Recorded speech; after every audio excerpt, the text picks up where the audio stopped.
Rivera. And the DH. Hey, welcome in to Sanford Memorial Stadium, where we've got a great one planned for you guys here tonight in Game 2 of the doubleheader against the Winter Park Diamond Dogs. I see Michael Gizzy coming up. I'm Cody Shook, and it looks like Michael Gizzy's about to hop on the mic here. We heard from him in Game 1, and during Game 1, I was rooting for you so hardcore because if you did bad, then KD was going to blame it on me. So Michael Gizzy here with us, and it looks like Ronnie Orta. Am I correct with that? All right, we're going to hear from Ronnie Orta, a relief pitcher, later in the broadcast as well. So hopefully we get to stick with these guys for a long time, as we're about to get underway here in Game 2 between the first place Sanford Riverheads and second place Winter Park Diamond Dogs. We're going to pause here a little bit for the national anthem, so stick with us. We're going to have a great night of ball coming your way. And now please remain standing as we honor America with the playing of our national anthem.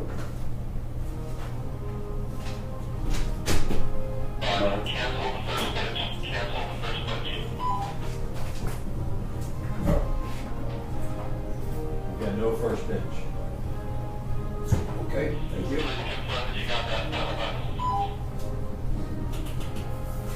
We got it.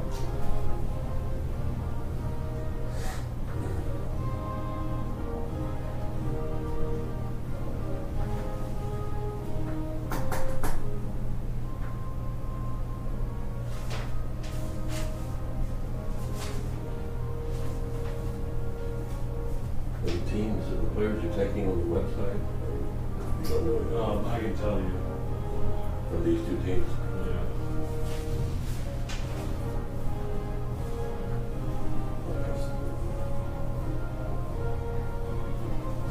Taking Rivera. Just check. We'll check by the numbers. Check. No, just check over here. By the there you go.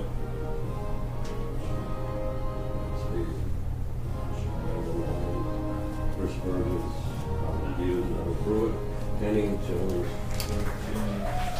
And we are back here at Sanford Memorial Stadium as Frank Foyaco toes the rubber here, and he's going to face off against the second best team in the Florida College Summer League, the Winter Park Diamond Dogs. For the Dogs, the starting lineup: Christian Rivera starting at shortstop, batting second Gibson Krisminski, the DH, batting third Daniel Rodriguez, starting at third base, batting fourth Jacob Katz, batting fifth Zack Howard, batting sixth Kyle Gutveg, batting seventh Brandon White, batting eighth Conlon Hughes, batting ninth Chris Burgess, and on the mound for Winter Park Connor Andrews, a guy that's 4-0. Michael, what can you tell me about Winter Park and especially Connor Andrews? I know you guys have probably seen him. He's an electric guy, 4-0 on the year, and one of the best pitchers in this league. Right, he's done well this season. You gotta give credit to him. But obviously, this is a hard place to come here and get a win against us, so it should be a good matchup. Yeah, you bring that up. You guys have a 15-game home winning streak here at Sanford Memorial. That is absolutely crazy, and that's to start the season. Like we're past the All-Star break. We're past halfway through the season. You guys are undefeated at home. Right. We all love playing here. Like I said before, it's an historic place. Jack Dawgs play here. The grounds crew does an amazing job every single day. He's got rain and everything. We have a nice locker room. They want it. They want it. We all chill there before the sun's good. It's just a great. Are you going to be a little less nervous when you're on the mic this time? No, yeah, I'm good. You're good this time. All right. So you got the save in game one. That's awesome. Right. And really showing off the electric stuff. You really went to the slider. Yeah. You faced a little bit of controversy, but you were able to work out of it. And was there any point of view that was like, oh dang, I might get pulled out of this game? No, I don't think about that when I'm on the mound. I just try to take it one pitch at a time and just be fearless. Yeah, you pitched Taking off 2 for innings. the Diamond Dogs. You had the strikeout to end the game. You struck out 4 batters. The team and run score time for The one second in single there, RBIs. that was That's tough day for all-star Cody. game. Unable to make that 2 long solid throw, but that was doubles and a fine. single RBI 4 strikeouts in 2 innings. You're touching 90 miles per hour. We're here with Michael Gibson from Marshall, and now Frank Foyaco is on the mound. He's got to face this tough line. Is there anybody that was, when they came to the plate, you're like, all right, this is going to be the toughest guy I'm going to face today? Not really. Yeah, I knew I was getting it right. I feel like if I do that, then I'll be fine. Alrighty. Frank Foyaco on the mound, a very high-quality starter for these River Rats. First pitch. Ready? Misses outside for ball 1. First pitch time, 6:48. We're in Sanford, Florida. He's a good player. Thank you again for coming up here. I'm the 1-0 pitch. In there for strike 1 on the inside part of the plate. Did they force you to come up here, or were you like, hey, I want to get back on the radio? Yeah, Katie sent me up here, so I'm happy to do it. I'm having fun up here. Awesome. 1-1, swung on and missed up in the zone. You guys see Foyaco every day. What is this guy like? Frank's just a great teammate. He went to a JUCO me and Lonnie played against in our conference, which is HEC, and I think we missed him by a year, but this kid just can flat out pitch. He just has an idea of what he's doing behind every pitch, and he's fun to watch. He does. He puts up incredible numbers on a night-to-night, weekly basis, I should say. 2-2 pitch here. Infield shifts over a little bit, and this pitch swung on and fouled down the third base line. 2-2 count here to start the game. What was the atmosphere like after getting a big win against the second-place team in the league? I actually, real quick, I talked to John Jones. He had no idea what the standings were. He had no idea that Winter Park was in second place. 2.5 games back, he had no idea. 2-2 pitch here. Swung on, another one fouled out. All right, so what was the atmosphere like after the big win? It was fun, especially to beat this team that we struggled against a little bit away. And to get a full game against them, the win was huge. So. 2-2 pitch here. Inside corner, strike him out, looking for out number 1, and that's how game 2 of this doubleheader will start. A strikeout looking with Frank Foyaco on the mound. And that brings up Gibson Chris Minsky, DH. There's the DH, number 23, Gibson. Went 0 for 3 with a walk in game 1. This was a tough battle for you in game 1. You did walk him, but you got him to 2 strikes. It was a full count. Great job, Winter Park. On the 3-2 pitch, it was a close pitch. It might have been up a little bit. Has it changed? As pitch number 1 misses outside. There were a few pitches when I was up here. It looked like the ump was squeezing you. I know you're not allowed to really talk about the umpire in the strike zone, but it looked like he was squeezing you from my point of view. And the only thing I could think of was you saying, I'm not going to change what I'm doing. I might get pinched here and there, but I'm going to do what I need to do. And then you started bringing the slider a little bit more, and that started working for you. Right. He was squeezing me a little bit, but he was also giving me some, so it kind of evened out there. This pitch swung on and tapped down the third base line, and they're going to let it go. Foul. So just a strike that went halfway down the third base line to make it a 2-1 count on Chris Minsky. Thank you to everybody watching on Facebook Live. If you could just please share it so your friends and family can tune in. We appreciate all the views that we get here. A few nights ago against DeLand, 1.8 thousand views. We try to get to that number every single night. And between the first and second place teams, you would think we'd get them numbers up, especially with Frank Foyaco and a very electric dude on the mound.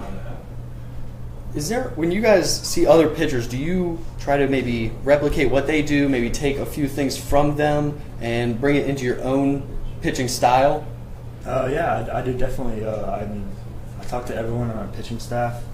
2-1 pitch is going to drop down the bunt, and Frank Foyaco is just going to put it in his pocket as Chris Minsky has a single for the bunt here in the first inning. All right, so you can go back to what you were saying. Sorry to interrupt you there. Yeah, I just talked to a lot of guys on our pitching For the Eagles of Reinhardt University, one of 3 players in the league who are Ironmen have played every game for their team. Here's the third baseman, number 19, Daniel Rodriguez.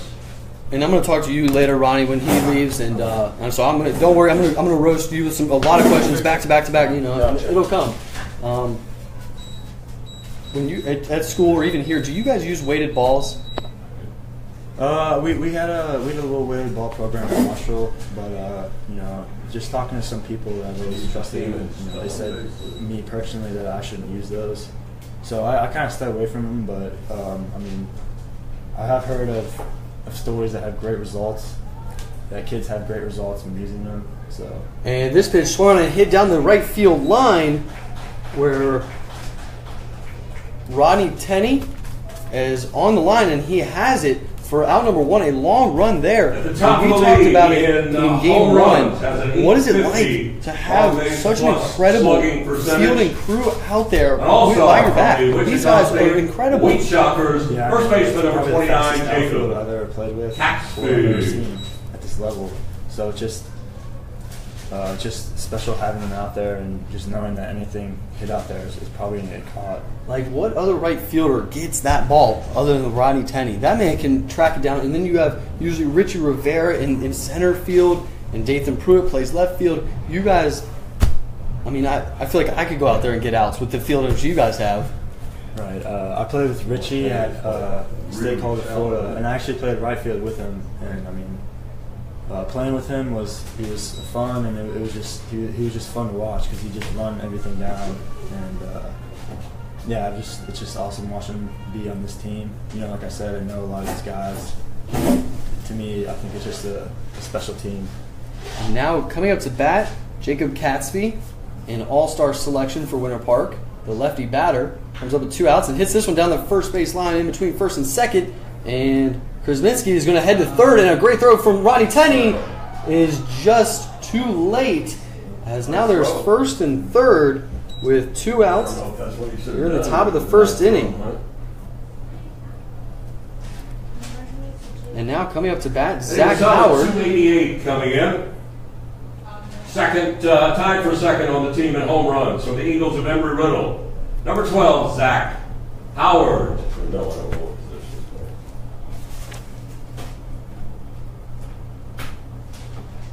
Sergio Lopez is in left, and that's Richie in center.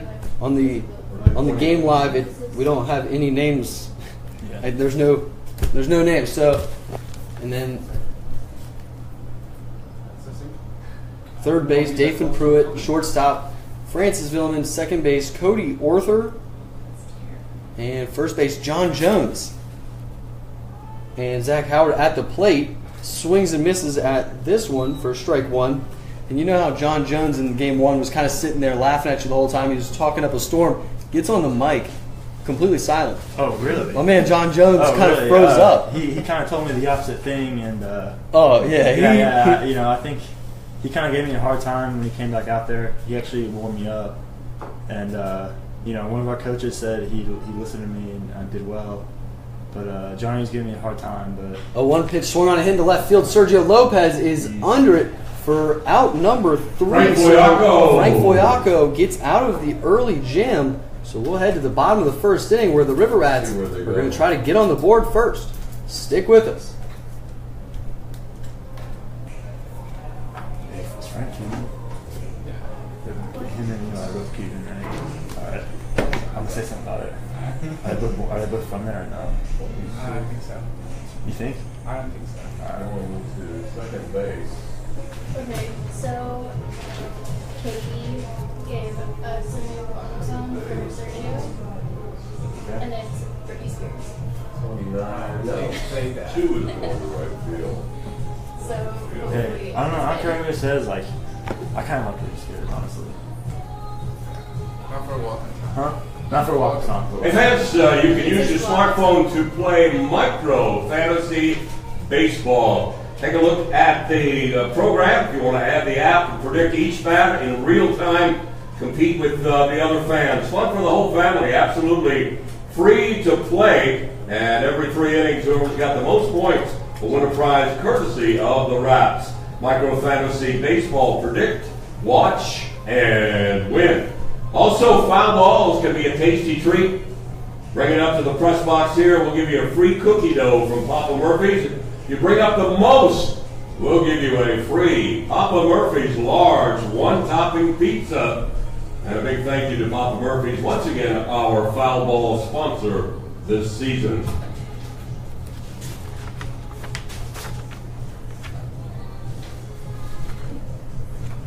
Battery for the Diamond Dogs. Who's that behind the plate? 30. Burgess. On the hill, having a great season. He's from Jacksonville, goes to the University of North Florida up there.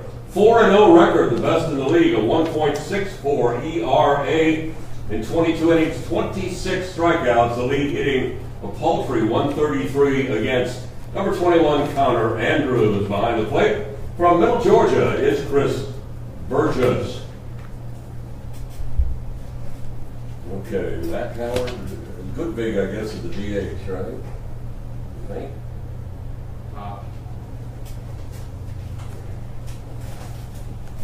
Hey, we are back here at Sanford Memorial Stadium as we head to the bottom of the first inning. I'm Cody Shook alongside Michael Gizzi, the relief pitcher, back into the bullpen guy. Second in the lead, Marshall. Stolen bases, fourth. Got the save in game one. Playing third base This tonight. doubleheader against number the number 13, 2 team, the Florida College Summer League, Dathan the Winter Park Pruitt. Diamond Dogs. And leading off the bottom of the first is Dathan Pruitt, playing third base here in game two. Looks like, Oh yeah, so back to John Jones. Yeah, you can you need to talk smack right back to him. He came up here and he was very quiet and I wasn't expecting it. It was really funny. No, yeah, definitely getting on here for the first time. It's a little nerve-wracking, but I feel like I've kind of settled into it. But it would have been different if I was up here when he was talking. So I wish I would have got to hear him. But I'll probably go back and look at this and listen to what he said. Yeah, for sure. First pitch here swung on and missed for strike one. Miles Symington made an appearance in game one. What's it like having him back? It's great having him back. I mean, he's been around, working hard. So, it's good having him back. And, he's a really talented young kid. And he's fun to be around. And it's fun watching him get better, too. Yeah, he wasn't here for, I would say, a week and a half, 2 weeks. But he is a great bat to have in the lineup. And a complete free swinger. This 1-1 pitch fouled straight back for strike two. It's always, you never know what you're going to get from Symington when he comes up to bat because he's swinging at almost everything. And that's not a problem, but he'll run into one and it'll go far. Right. He has a lot of power, and, he is a free swinger, but that can be a good thing. Aggressiveness is good. So if he just, holds back a little bit, I think he'll be great. The 1-2 pitch here on Dathan Pruitt. Swung on a hit down the third base line. He's got it. 5-3 to get the speedy Pruitt at first base. And now coming up to bat, Ronnie Tenney. The right fielder stepping in, hitting What can you tell us about Rodney Tenney? Rodney's, number 5, Rodney. Before the season, but Tenney. He's a great player. Obviously really, really fast. Always a threat to get on and steal. And just a great guy to be around. Fun. Yeah, he is coming into the game batting .304 with 9 stolen bases. Omar Villeman not getting the start in game 2, but he's raised his average to .341. First pitch here to Tenney, outside corner, in there for strike one. Looking through your guys' lineup, it is such a solid lineup from 1 to 9. You got Richie Rivera down there. He has 3 home runs on the year. An all-star selection. As this pitch misses outside, ball one. We'll put that right hand up, really. You have, so much speed. We've talked about it so many times. I think you guys are over 100 stolen bases already as this pitch swung on and missed for strike two.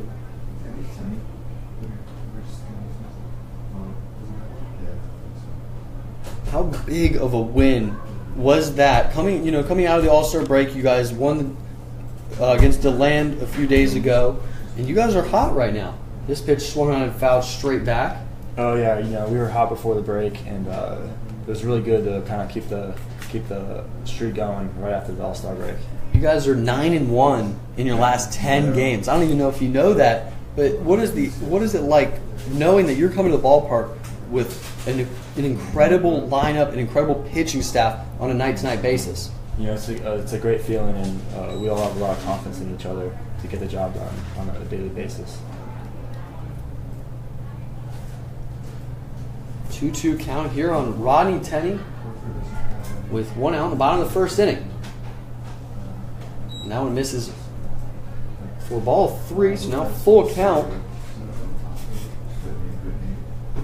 And I was talking to John Jones in game 1. I asked him, KD told me that he won Player of the Week 1 week, 3-2 pitch, and misses for ball 4.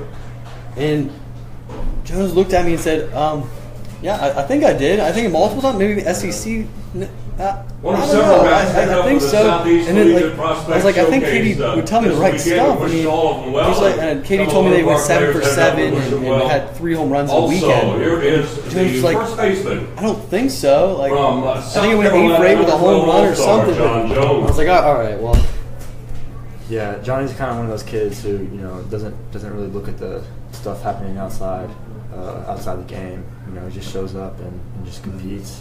Gotta love that. As John Jones steps up to bat from the left side, swings and misses at that one, and then he was telling us a story about his dad went out and bought an Apple TV on Black Friday. They took it home. They don't have Wi-Fi, so the TV doesn't work. And John Jones, a goofball. 0-1 pitch, runners on the move to second, swung on, and this ball is hit down the left field line, and it will land just foul. So Rodney Tenney will have to go back to first base, and Jones is at 0-2 hole. I didn't think that Jones was going to be such a goofball. You guys all seem like you have so much fun. Every time I'm walking in the locker room, you guys are listening to music, and everybody's together. That's really cool. And I asked Jones the same question I asked you, what do you do on your off days? And he couldn't give me an answer either. Like, I gave him an hour to prep for that question. He couldn't give me anything. Pickoff move to first base, slides in safely, easily. He did say that he likes to go fishing, and he has a boat. Right. So that's John Jones, and he said he was transferring out, going to a D2 school. This ball misses inside in the dirt for ball 1.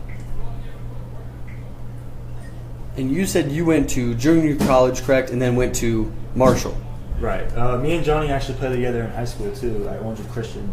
He came our senior year, and that's when we made it to the state final game, but unfortunately lost. The 1-2 pitch in the dirt for the ball 2. So Jones was on your team in high school, and Tommy Barbary? And Tommy Barbary, yeah. Anybody else? Sounds like a pretty stacked team there. Right, we were stacked. And you guys won the state championship? We lost. Oh. 2-2 pitch, runners on the move. This ball swung on and going down the third base line will go just foul and out of play. So Jones, a quality at bat here. Overhead advantage Thursday. Is there anything that Katie preaches on a day-to-day basis? I know he's really relaxed. Even in between games, he wasn't even here. He left. He had some business to take care of. Not picking on the man, but he wasn't even here. He let you guys get yourselves ready for game 2. Right. He trusts in our preparation that we'll get prepared for the game, and he has a lot of confidence in all of us. Even though sometimes it may not seem like it, but he does. He's a great coach. He's one of my really good friends, and it's just awesome. I get to play for him, and leads the team in home runs and RBIs. They coach. He's headed for that Southeast Showcase this weekend too. So Jones pops up to the pitcher, out number 2. Rodney Tenney still on first base. Eli Marrero, the catcher, behind the plate today, is coming up to bat, the cleanup guy. How important do you think it is to get the first run of the ball game, get things going, especially with the lineup that you guys have, and we all know the early inning struggles? I'm not going to say it's just KD always says we need to start the game in the 7th inning. Right. I think it's very important for us, especially because we have struggled. First pitch swung on, hit to third base. He's going to go the easy way to second, and that will be out number 3. So we'll finish that fight when we come back here as we head to the top of the second inning. No score here at Sanford Memorial. Stay with us. Breaking a tough luck losing streak, 7-6 over Leesburg in extra innings. Now we got to see if one of our fans can outrun Ralphie. Let's send it down to Erica. Let him go, Erica. Let's go. Let him go. Guys, with these little kids, you got to send them immediately. No crap, just send them in. There's one of the keys right there. Is there Rafi?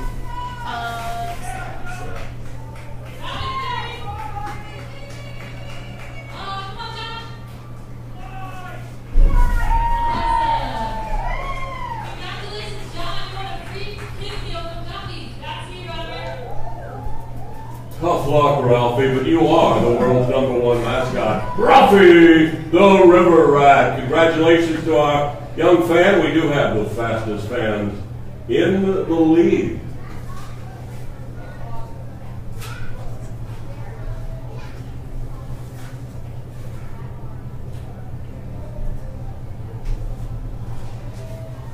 If you wanted to do some single play umpire that was on play for fight night, I mean the ultimate team. Was it?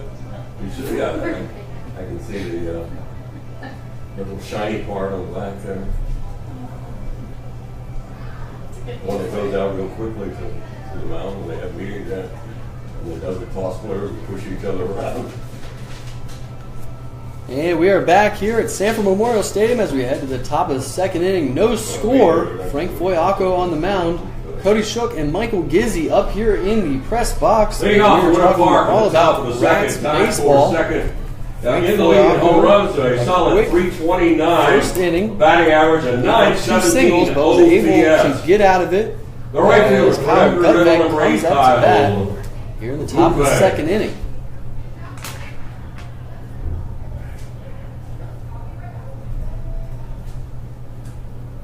So you got to tell me what's better, sitting up here in the press box where the air conditioning is always going, or down there? I mean, I understand, like, you know, hanging out with the boys and stuff down there is a lot of fun, but it's also 95 degrees. Yeah, it's just fun doing this up here. Yeah, there is air conditioning, so that helps. But I mean, just being in the dugout with the boys, I mean, it's just a lot of fun. Having that team camaraderie for first summer ball teams, I think is special. 1-1 count here on Gutveg. This one misses in the dirt. Ball 2.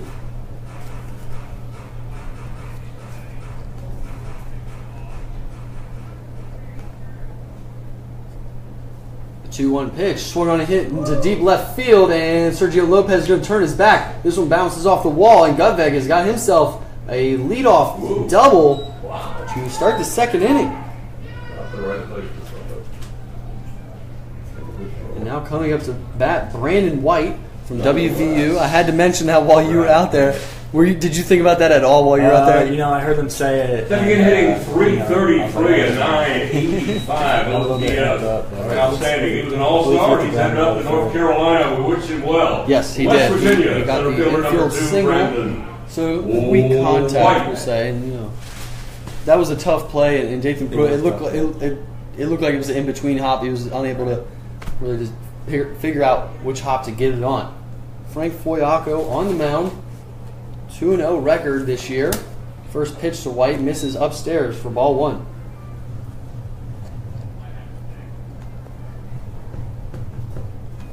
Winter Park, a very good hitting team, 268 team batting average. The 1-0 pitch from Foyaco, outside corner in there for strike 1. And Foyaco, early in the season, we got to see him pitch. He does a lot of the Johnny Cueto, the quick pitching. He mixes his stuff up. Have you ever asked him why he does that? I haven't, but it was very effective. But unfortunately, because of the rules, they don't allow him to do that anymore. But I mean, that's just something. When I first saw him, that's what he did, and it was effective. And Yeah, it's very difficult to do. So. And the way Frank Foyot, I mean, it is literally just like Johnny Cueto. He switches things up, and I mean, I saw nothing wrong with it. But there was the one game where I think the coach or umpire or somebody made him stop doing it. 1-2 pitch swung on and hit into the shortstop's glove as Francis Villman has got it for out number 1. And that brings up Conlon Hughes from the third baseman Lions from of Penn State. Your second baseman, number 26, Conlon Hughes. Frank Foyot, 30 innings pitched, 22 strikeouts, only walked 4 guys to this point, and has only given up 11 earned runs. Has a guy on second base here with 1 out on the top of the second inning, and the first pitch fouled straight back up against the net. I asked Jones who he would want to hear up here on the radio. Is there anybody that you think would be funny up here on the mic? I think we got him right next to us, running with him. Really? Yeah, I think. All right. Well, I can't wait for that one. He seems very quiet as he hasn't said a word. Runner takes off here, but the ball is fouled straight back for strike 2. The Winter Park Diamond Dogs have 32 stolen bases, and as I look at it here, you guys have 104. So you guys had 7 last game. Yeah, that's just something that Cody just loves to do, and he's really good at managing that. And as a team, when we have the ability to do that, we want to take advantage of it every second we can. 0-2 pitch misses inside for ball 1 here on Conlon Hughes. Frank Foyot on the mound. You guys have been thrown out 34 times, but live and die by the stolen base, and so far, you guys are living pretty well. Yeah, we are. We have gotten thrown out, 34 times, but I think that was mostly in the beginning of the season, and we're still kind of trying to figure each player out, and I think we're kind of getting a feel for that and taking off with it. How exciting is it when you're like looking at the field and you see the double steals on? Because you guys do that better than anybody I've ever seen. Yeah, we do, and I mean, it's game changing. I mean, well, it literally was game changing last game. The 1-2 pitch swung on. This ball's hit down the left field line, and it will go just foul. As Conlon Hughes just got around on that one, and now head coach Kevin Davidson coming out to talk to Frank Foyot on the mound. And so I'll just recap last game. It was a complete game changer because I think it was Cody Orther at bat, and then Richie Rivera's on second, Omar's on first. Cody squares around a fake bunt, and they take off. Third baseman crashes. The catcher doesn't see that, throws it into left field. Richie scores all the way from second, and then Omar, what happened there? How did he get to third base?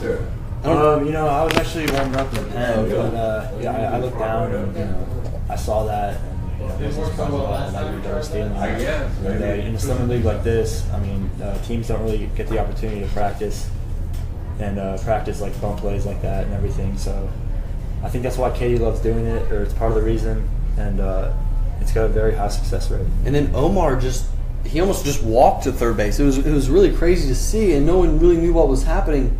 The 1-2 pitch, strike him out, looking for out number 2 here in the top of the second. So Frank gives up the leadoff double, come back very nicely here, and now Chris Burgess, the number 9 batter, comes up. Burgess. So we just saw the mound visit, and you got a mound visit in your appearance. What did he say to you? He just came out there to try to calm me down a little bit. He thinks I sometimes get a little too amped up, but I felt like I was in control, and I was just trying to be me. I feel it. Chris Burgess here, the catcher, watches the curveball for strike 1.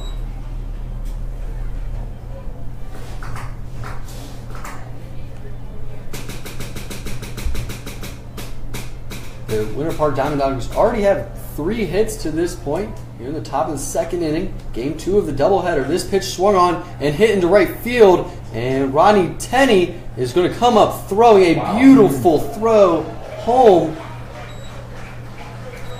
Rocket there, How Gutbeck didn't even turn around third base. They knew, hey, Ronnie Tenney, he's got a cannon out there. Yeah, he does, and having guys like that in the outfield, I mean, that's also game changing because the coach. There's the shortstop. Number 7, MVP of the recent All-Star game. He headed for the showcase in North Fourth hit of Carolina. the game, and now Christian Rivera, Number the 7, All-Star Christian MVP, Rivera. comes up to bat here. Went 1 for 3 with a walk last game.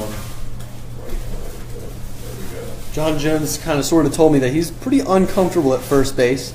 He said, yeah, I like catching a lot more. First pitch here, swung on a hit into right field. Ronnie Tenney turns his back, and he's running, and he has got it. 5 feet from the track, Ronnie Tenney makes another incredible catch, and saves at least 1 run.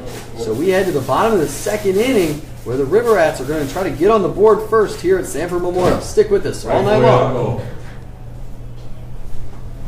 Don't forget, tonight's Thirsty Thursday. Ice cold Yingling Light, or try the Yingling Summer Wheat Draft. $2. Lovely ladies from Duffy's Sports Grill over in Lake Mary. They'll set you up there under the Yingling umbrella down the 3rd baseline. Or head on downstairs. Got a lady who's got some great boiled peanuts, and that would go great with the Yingling beer. She'll give you some free samples to try, and they are delicious, I promise you. So get yourself some boiled peanuts and ice cold Yingling beer. I want to thank Walgreens. They sponsored tonight's commemorative photo giveaway and the entire collectible photo series. Thank you, Walgreens. And don't forget, you can interact with the River Rats anytime on Facebook, Twitter, and Instagram.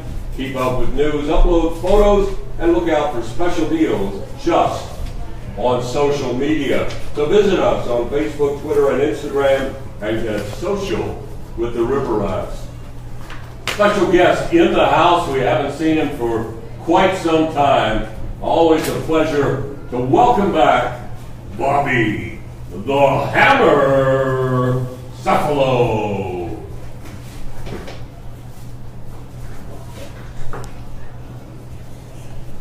And we are back here at Sanford Memorial Stadium. Gizzy had to step out for a second, but we're going to hold off on Ronnie. He's going to step in later. We don't want to spoil him at all. I know he's got a lot to talk about. And this is a 7-inning ball game, so I'm sure Gizzy's going to give us a quality 2 to 3 innings of work. We'll cut him off at 2, and then we'll get Ronnie in because I'm sure Ronnie might have to pitch today. Ronnie, are you going to pitch today? He was an all-star from Florida Atlantic. The DH. Ronnie is going to pitch today, so we're going to probably get him out of here before the 4th inning so he can start to get mentally focused. We're here in the bottom of the 2nd inning as Gunnar Lambert steps up to bat and takes strike 1. Gunnar Lambert, a big lefty, typical DH, batting .310 on the year, swings and misses at strike 2 as Gizzy comes back. Welcome back. 6'10", The longest short of it, huh? Marini's like 6'10" or something, right? 0-2 count on Gunnar Lambert Quiet guy. with Andrews on the mound for Winter Park. This ball swung on and popped straight up. The catcher, Burgess, is underneath it, and he's got it for out number 1. So before Cody Orther comes in, can you tell us a little bit about Gunnar Lambert? He's a real sneakily. He's batting .310 on the year. Another all-star from the Panthers at High Point. Third baseman, second baseman tonight. Number 8, Cody. Played on one of the same tracks. Fourth, third. I mean, he's just always been a great hitter and really clutch. And now coming up to bat, Cody Orther with 1 out in the bottom of the 2nd inning. First pitch in the dirt for ball 1.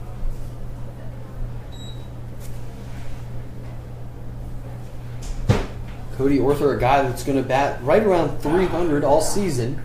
Batting .293 to this point. Swings and fouls that one off the catcher's mask for strike 1.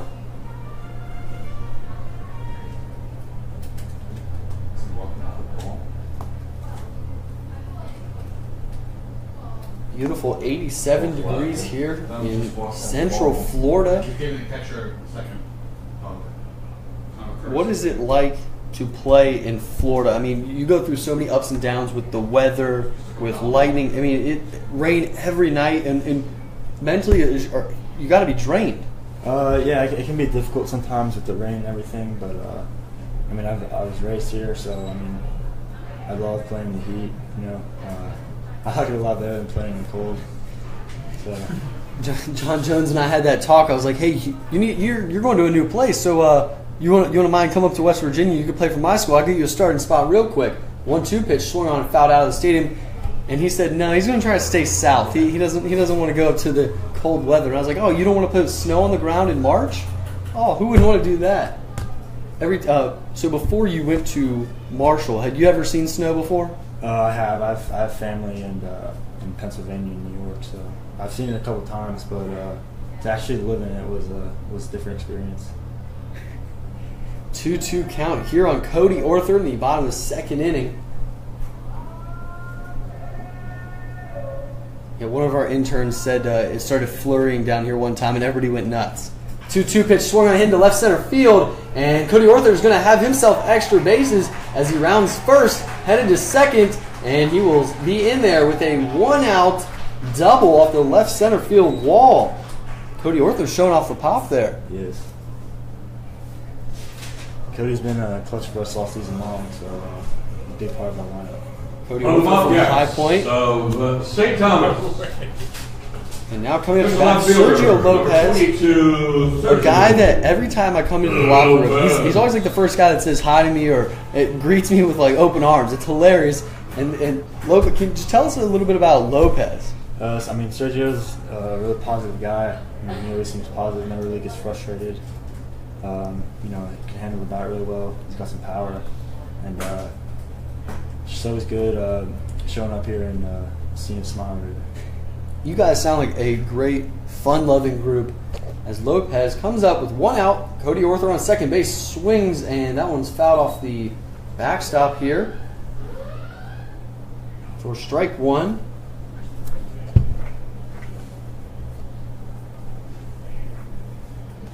Lopez is a very good hitter. A little bit of struggles to this point. What is there anything? Do you guys get on about it? Try to get him like, hey, think about this, do this at all? I mean, we kind of tease him with it, but I mean, you know, all hitters go through slumps. So we're confident in him that he'll, you know, get it going. And you know he can because he's got 2 home runs and a double. He's batting 117, but we'll push that to the side because we know what he can do. Last year he led the Sanford River Rats in home runs and RBIs. So we know it's there. All hitters, like you said, go through slumps. 1-1 pitch swung on and missed for strike 2. Cody Arthur on second base here in the bottom of the second. That was the first hit of the ball game for the River Rats.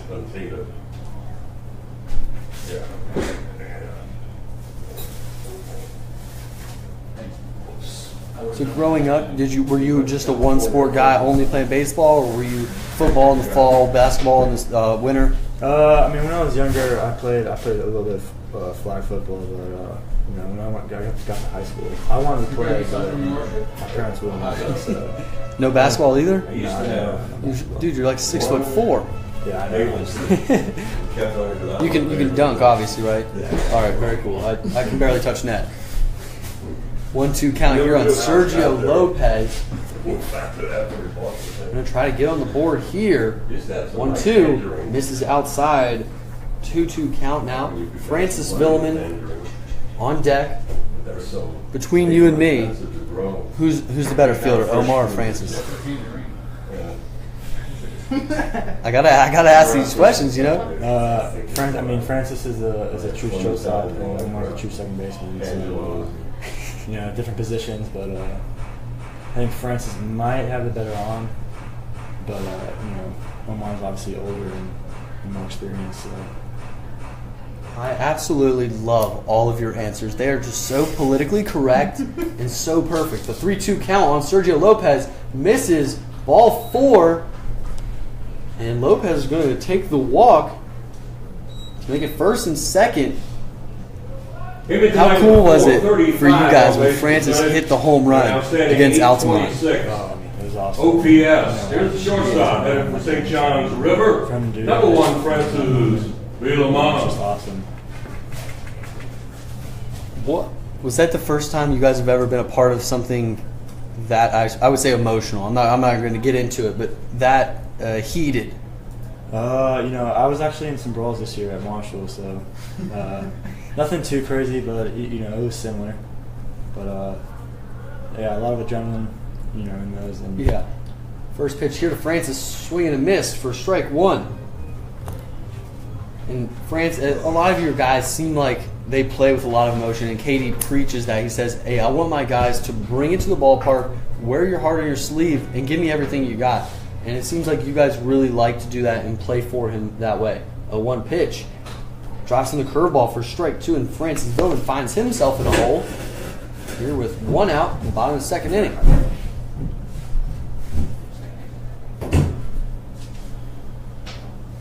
Francis Villman coming into the game batting .239 with one home run. We just talked about that, and 8 RBIs. The 0-2 pitch. Outside misses, gets in the dirt, double steals on, and they're safe. Wild pitch there. As heads up, Cody Orther and Sergio Lopez took off once they saw the ball on the ground.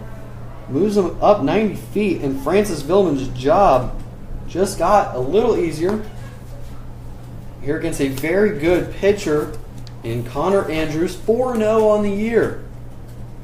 1-2 pitch. Inside misses for ball two. Are you one of those people that you can see a pitch and judge how fast it is? No, not really. Are you able to judge yourself on how you were feeling? Like today, it looked like you were bringing it. There was one pitch I was like, oh, okay, I think he tried to rear back and throw that one. Yeah, I mean, there's some times where you feel like you're throwing hard and you're not, and you don't feel like you're throwing hard, but you are. But you bat on it. I just 2 outs. try to prepare myself. Yes. Coming out of the pen. All-Star, also headed for North Carolina, leads the league in stolen bases, right at the top of the league. Sometimes you don't have in runs scored from University of Tampa, center fielder number 18, Richie. Francis Villman struck out, swinging on a 2-2 curveball in the dirt. Now Richie Rivera comes up, and he has a tall task here with second and third and 2 outs as he swings and misses at the first pitch. And you were a hitter. You transformed to a pitcher. How difficult is it to see such a great pitcher on the mound? That pitch was in the other batter's box, and he swung at it. So how great is this man's stuff on the mound? Right. I mean, I'm obviously not hitting, so I can't really tell until I'm in the box. But I mean, a one pitch swung on, foul back. The way it looks like the stuff's pretty good. So. And you're going to be a senior? Yes. Very cool. So one more year left for you at Marshall. What type of stuff do you guys have up there? You guys on the ups, or are you guys in the middle pack type team? We finished in the middle this year, but every year's a new year, so I have faith in us. Yeah, absolutely. 0-2 count here on Richie Rivera. We're listening to Michael Gizzi, the pitcher here for the Sanford River Rats, and we're about to hear from Ronnie Orta after this inning. The 0-2 pitch. In the dirt, misses for ball one.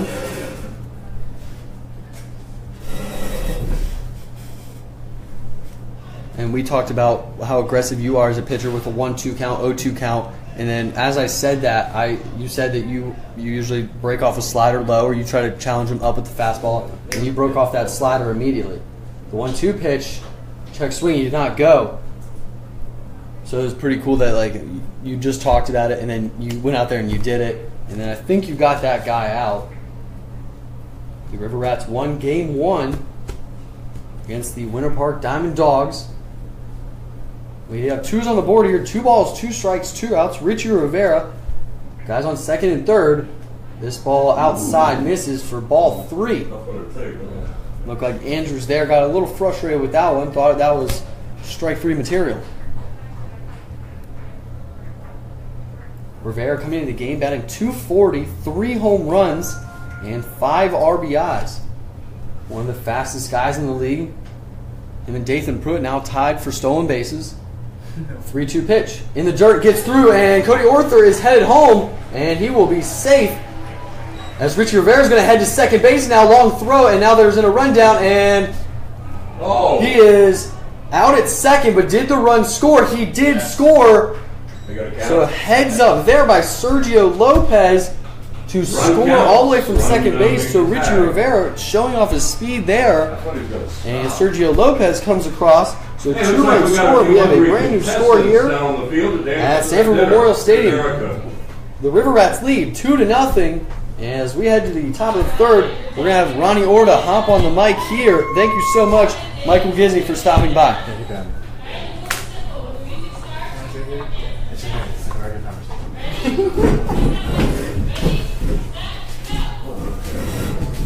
Good job.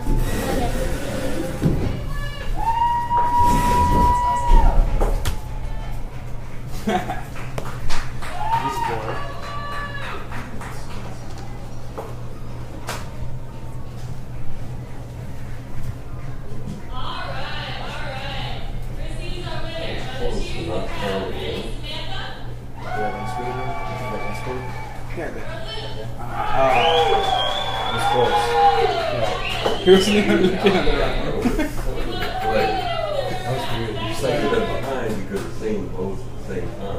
We should have stopped like go like that. The kid just kind of spun. Yeah. He's throwing it home and he just like spun around. Great job, kids. Congratulations, and enjoy your prize.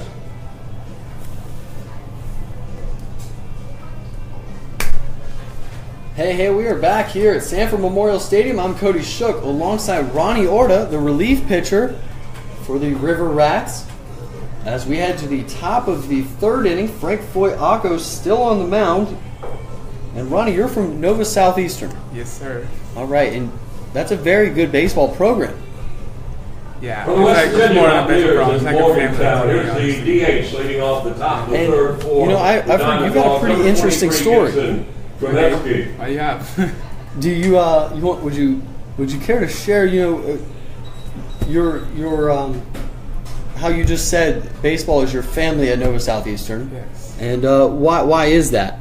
I mean, just like the way they treat us and the philosophy they have there. It's just more than win game, baseball games, and it's just about becoming a better human being. And it's just all about the hang. Like this time it's never gonna come back ever, so we just try to take advantage of every moment we have there and just learn from it and just grow as a human. That's awesome. And coming up to bat for the Winter Park Diamond Dogs, Gibson Krasminski swung and fouled the first pitch off. 0-1 pitch, misses outside for ball one. Do you go to a lot of basketball games at Nova? I went to a few actually. We had a lot at school and baseball going on too. So. Oh, okay, yeah. The 1-1 pitch misses inside. That's what John Jones said about South Carolina because they have a really good basketball program there. Your new coach, do you know anything about him for basketball? I have no idea. I mean, we don't have a really good team, to be honest. I'm not going to leave me or anything, but 2-1 pitch misses inside. Why I bring that up, the coach from my school is the winningest coach in NCAA history with 10 years or more experience, and he's now coaching at your school. So, okay, I didn't know that. This pitch misses for ball four, so Krasminski will take the leadoff walk. Yeah, he said he wanted to challenge, and he saw what program you guys, it is lacking, I would say. So he came down there, and he's going to try to bring it was incredible. I think his winning percentage is like 86% through 10 years. Okay, that's amazing. Yeah. And our starting point guard is following him. So you're going to see some great talent down there now. Oh, okay. And he brings it for a D2 level. They're always the number one team in the nation, my school. And now I'm sure we're not going to be very good without him. And now Daniel Rodriguez, the third baseman, comes up. Pickoff move to first base, slides in safely.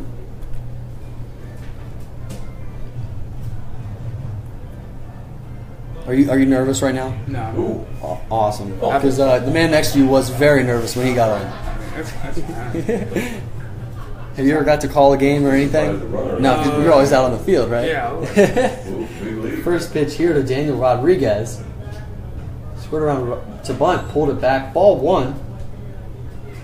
Did you know that we do Facebook Live here for all the games? I just watched a game like 2 days ago. Really? It was like 2 in the morning, and I was just winning FCSL rides, whatever. Oh, that's awesome. Yeah, and I watched the whole game actually. Really? Which game was it? It was the last time. It was the game on Tuesday. Oh, okay. I watched all of it.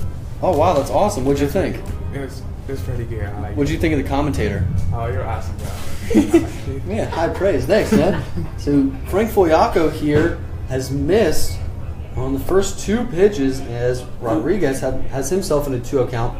And as a pitcher, when you're struggling on the mound, I'm not saying he's struggling or anything, but he walked the first guy 2 balls. Do you ever pick off just to get the throwing motion again to try to change up your motion and get one more maybe practice throw in? Oh yeah, usually do it to get back in rhythm, so you go reverse and you reset and start pitch to pitch again. Gotcha. And it looks like Frank is doing that because Krasminski's not really the fastest of guys. 2-1 pitch here, squares around the bunt, pushes it to first base. John Jones has got it, and he's going to tag him out before he hits first base. So that is 1 out here in the top of the 3rd inning. Between you and me, what do you like 9-inning ball games or 7-inning ball games better? First baseman headed for Annapolis, North Carolina tomorrow. Good luck, Jacob. I got you. Number 29, Jacob Catsby. At Nova, that's D2, correct? D2, yes. How do you guys play your games? Oh, we played 1 game on Friday and we played 2 games on Saturday, but we played 9 innings games. All 9-inning games. Yeah. Wow. Okay. Frank Fogliacco now has 1 out with a man on second base. And Jacob Catsby comes up to the plate, the big lefty batter. At my school, we play 4 games a weekend, 2 on Saturday, 2 on Sunday, a 7 and a 9, a 7 and a 9. First pitch here, misses for ball 1. So that's why I always ask. And D1 guys, they play 3 games, all 9-inning games, Friday, Saturday, Sunday. Oh, we played Tuesday games too, always. We played 1 game on Tuesday, 1 Friday, and 2 on Saturday. All 9. Okay. All 9. Yeah, so now that's more like baseball to me than 7-inning games. 1-0 pitch, swung on and missed for strike 1. I've asked him, I've asked John Jones, who has the best swing and miss stuff on the mound for you guys? I'll have to say Mike Gieser right now. I think his slider is disgusting. Yeah, every time he throws that, close to the strike zone, they just swing and miss. 1-1 pitch here from Fogliacco, swung on and hit to left field, shallow. Dathan Pruitt at third base has got it for out number 2. Who do you think has the best swing and miss stuff? I'm surprised neither of you guys said C.J. Carter.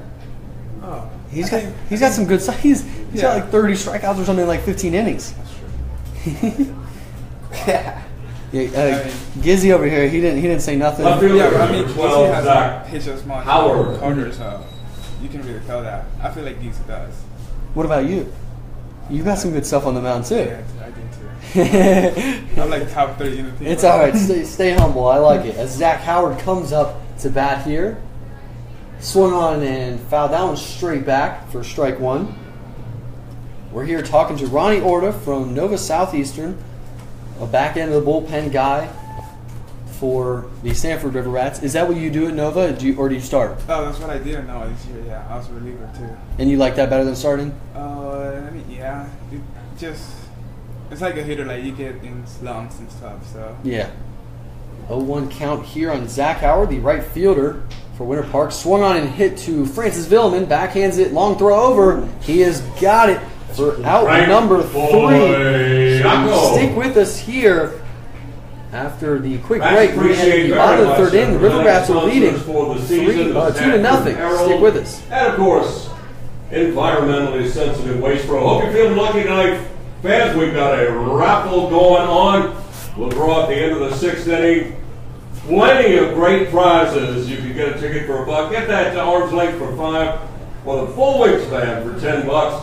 And you'll be helping out the Rats, and you could win 1 or more of these great prizes. Premium desserts from McDonald's, gift cards from Duffy's, appetizers, 4 of them from Buffalo Wild Wings, 5 free kids meals from Cheddar's, $10 gift certificate from Haystacks, free kids meals from Duffy's, car washes from Mr. Car Wash, smoothies from Tropical Smoothie, free haircut from Sanford Barbershop, free classes from EW Fitness, and 2 free sessions from the Stretch Zone. Get those raffle tickets, fans. You can win, as we said, 1, 2, or more.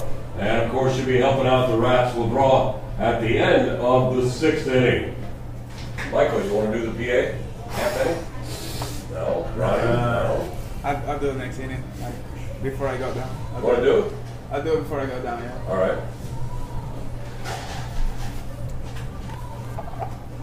And now for the River Rats. And we are back here at Sanford Memorial Stadium. I'm Cody Shook alongside Ronnie Orta. And we are talking all about River Rats baseball as we head to the bottom of the 3rd inning with Dathan Pruitt coming up to bat as the River Rats lead 2-0. Leading off the top of the 3rd inning. What do you think about the atmosphere here at Sanford Memorial? We do a lot of promotions. We do races and bases. What do you make of that? Do you love it? Oh, it's amazing. I enjoy every piece of it. It's like being a professional ballpark, to be honest. And the people just support you so much. And the kids. It's just amazing to play here. It's a beautiful field too. Is there any other atmosphere in the Florida College Summer League that's like this? No. No, nothing like Sanford Memorial. And anybody listening, you've got to come check it out sometime as Dathan Pruitt watches this one for ball 1. And head coach Kevin Davidson has told me multiple times, it's like a playoff atmosphere here almost every night. Absolutely, 100%. The 1-0 pitch swung on and missed for strike 1.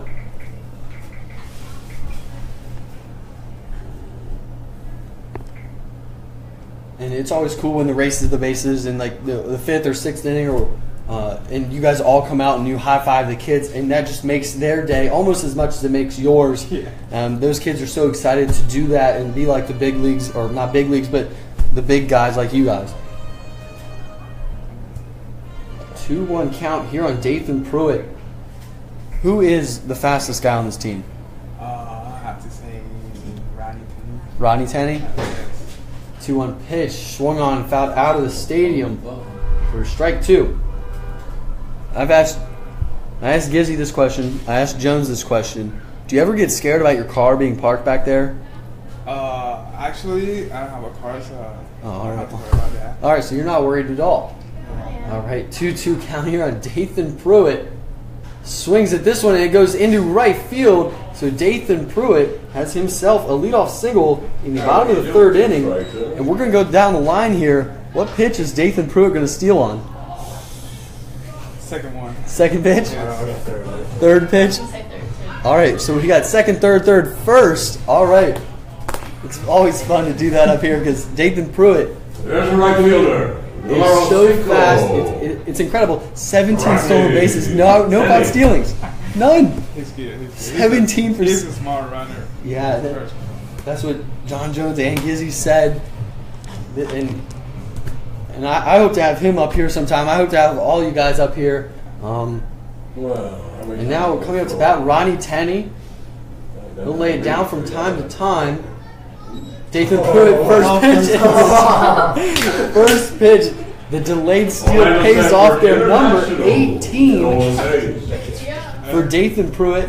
And Richie Rivera had 2 steals last game, so now he has 19. So Dathan Pruitt, I guess he's going to have to steal 3rd here.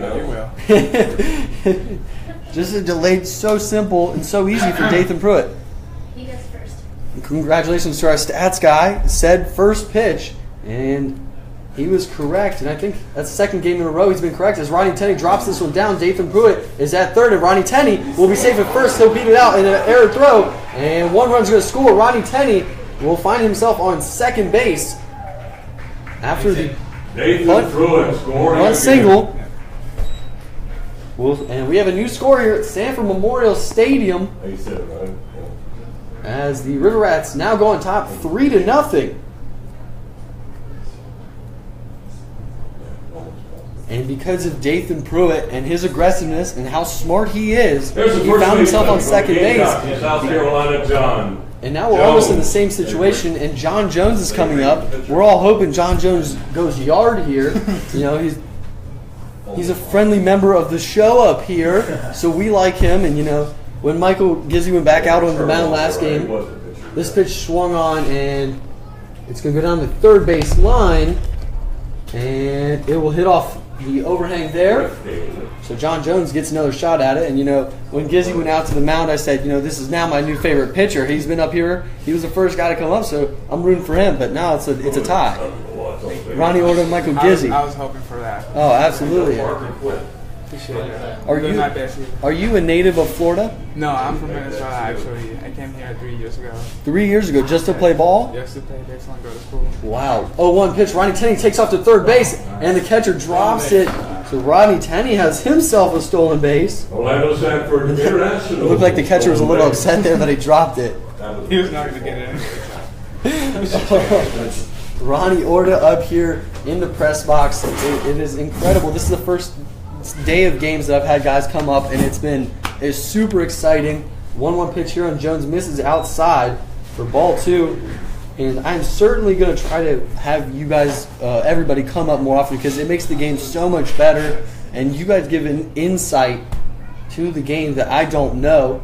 The 2-1 pitch here on Jones. Infield comes in, but this ball is slapped into center field. And that will be an RBI single for John Jones here in the bottom of the third inning. RBI Jones. And how cool is it that you guys are jumping on top of this team and a kid that's 4-0? It's oh my god. It's a very nice feeling. Like, we have been struggling against this team, and just if we could get to wins today. There's a catcher. And I want to talk more about you, Ronnie. You're from Venezuela. That is really cool. What is it like baseball down there compared to baseball here? I mean, it's like two different kind of baseball. We're like much more talented, but like here you play the game the right way. So it's just way too different. It's like much more organized. We just throw hard and hit bombs pretty much. Runner takes off. Eli Moreira's at the plate, and he is out at second. John Jones gets thrown out on the caught stealing for out number 1. Here in the bottom of the third inning, River Rats lead 4-0 on 4 hits. So which kind of baseball do you like better, Venezuela or here? I mean, I like this kind of baseball better because it's not only about yourself. Like it's about like helping your teammate, like being your family, helping each other, and it's different. I like how you just said all we do down there is hit bombs and throw hard. Yeah, that's all we do. That's hilarious. The 0-2 pitch swung on, and another one fouled out of play here as Moreira down the count 0-2. Thank you to everybody watching and listening on Facebook Live. If you could please just share it so your friends and family can tune in. We would really appreciate it. We're here with Ronnie Orta, a pitcher for the River Rats. This pitch swung on a hit to shortstop, gets it on the hop, and he is out on the 6-3 putout. As Rivera, he's a good, you got to give it to him, you got to give him his props. He's a very good shortstop. Very solid, yes. And a very all-around guy as he makes the putout there. He's a very cool guy, too. Down the road in Oviedo, here's the DH. There was Dathan Pruitt stole a base last game, and he was safe by a mile, and Rivera just kept the glove on him for like 10 seconds. And it looked like just a funny moment between those two. As Gunnar Lambert comes up, here with 2 outs in the bottom of the third inning. Andrews on the mound for the Winter Park Diamond Dogs, coming into the game with a 1.64 ERA, and now has given up 4 runs in this inning. As this pitcher misses for ball 1. Great prizes will draw in the 6th. 1-1 count here with 2 outs. Swung on and hit into right field as Gunnar Lambert has got himself a 2-out single. And it looks like the hit parade continues. When you're down here in Florida, so you live down here all year round, correct? Yes. What do you like to do on your off days? I usually play basketball and try to Second baseman, numero 8, Cody. I also like to read a lot. Arthur. And just... Can you dunk? Yeah. I can touch the ring though. Okay, that's better than me. I'm a decent basketball player. Cody Arthur now to bat with 2 outs. This pitch check swung, and he did go for strike 1. Do you guys as a team go out and play basketball against each other, stuff like that? Oh, we haven't. We were planning on it, so we might even do it like this weekend. I don't know, this weekend or next week maybe. 0-1 count here on Cody Orther. Misses in the dirt for ball 1. Lambert stays at first. Let's talk about in the future here. You know, you guys are the first place team right now. How cool would it be to play at Tropicana Field?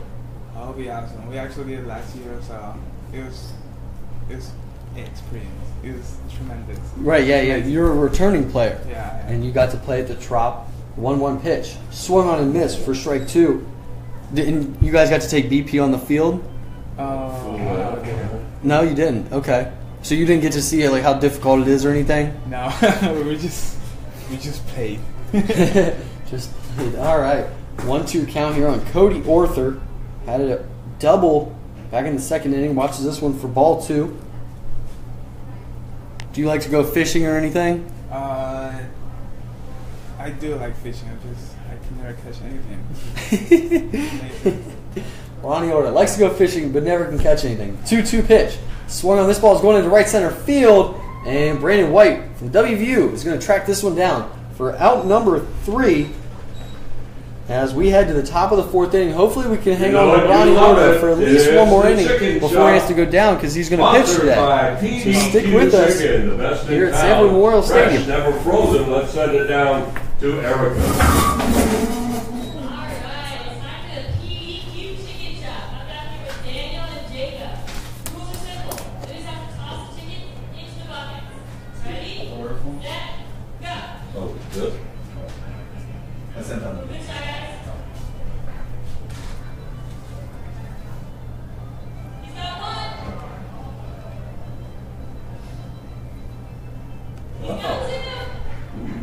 Oh, he gone. I think he's already clenched. Oh, he's already clenched. Well, he's good. Ooh.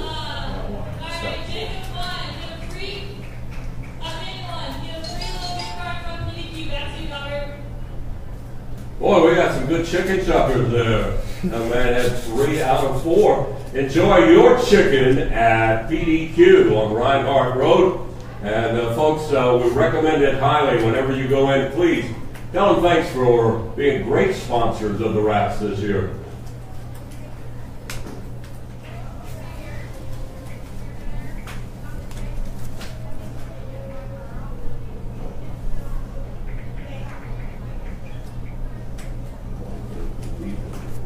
Welcome back to Sanford Memorial Stadium. I'm Cody Shook alongside Ronnie Orta, a very great guy, and I'm going to say better pitcher. You're a very great guy to talk to. And you were a great pitcher. Leading off for the Diamond from Dogs, Venezuela. How often do you get to go home? 4th inning. Here's a right fielder from Ray Kyle. Good back. Christmas or summertime. Just whenever I can. Do your family members ever get to come up here? Oh, no, they haven't, but I mean, it doesn't really matter. Yeah. I just come back, it's fine. And coming up to bat, you're in the top of the 4th inning. Kyle Gutveg swings at this one, and it's going to go foul down the right field line for strike 1. Do your family members ever get to watch the games on Facebook? Oh, yeah, they do. They do, actually. Like, if I tell them, Right.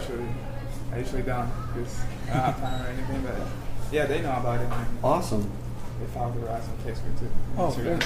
Twitter. Very cool.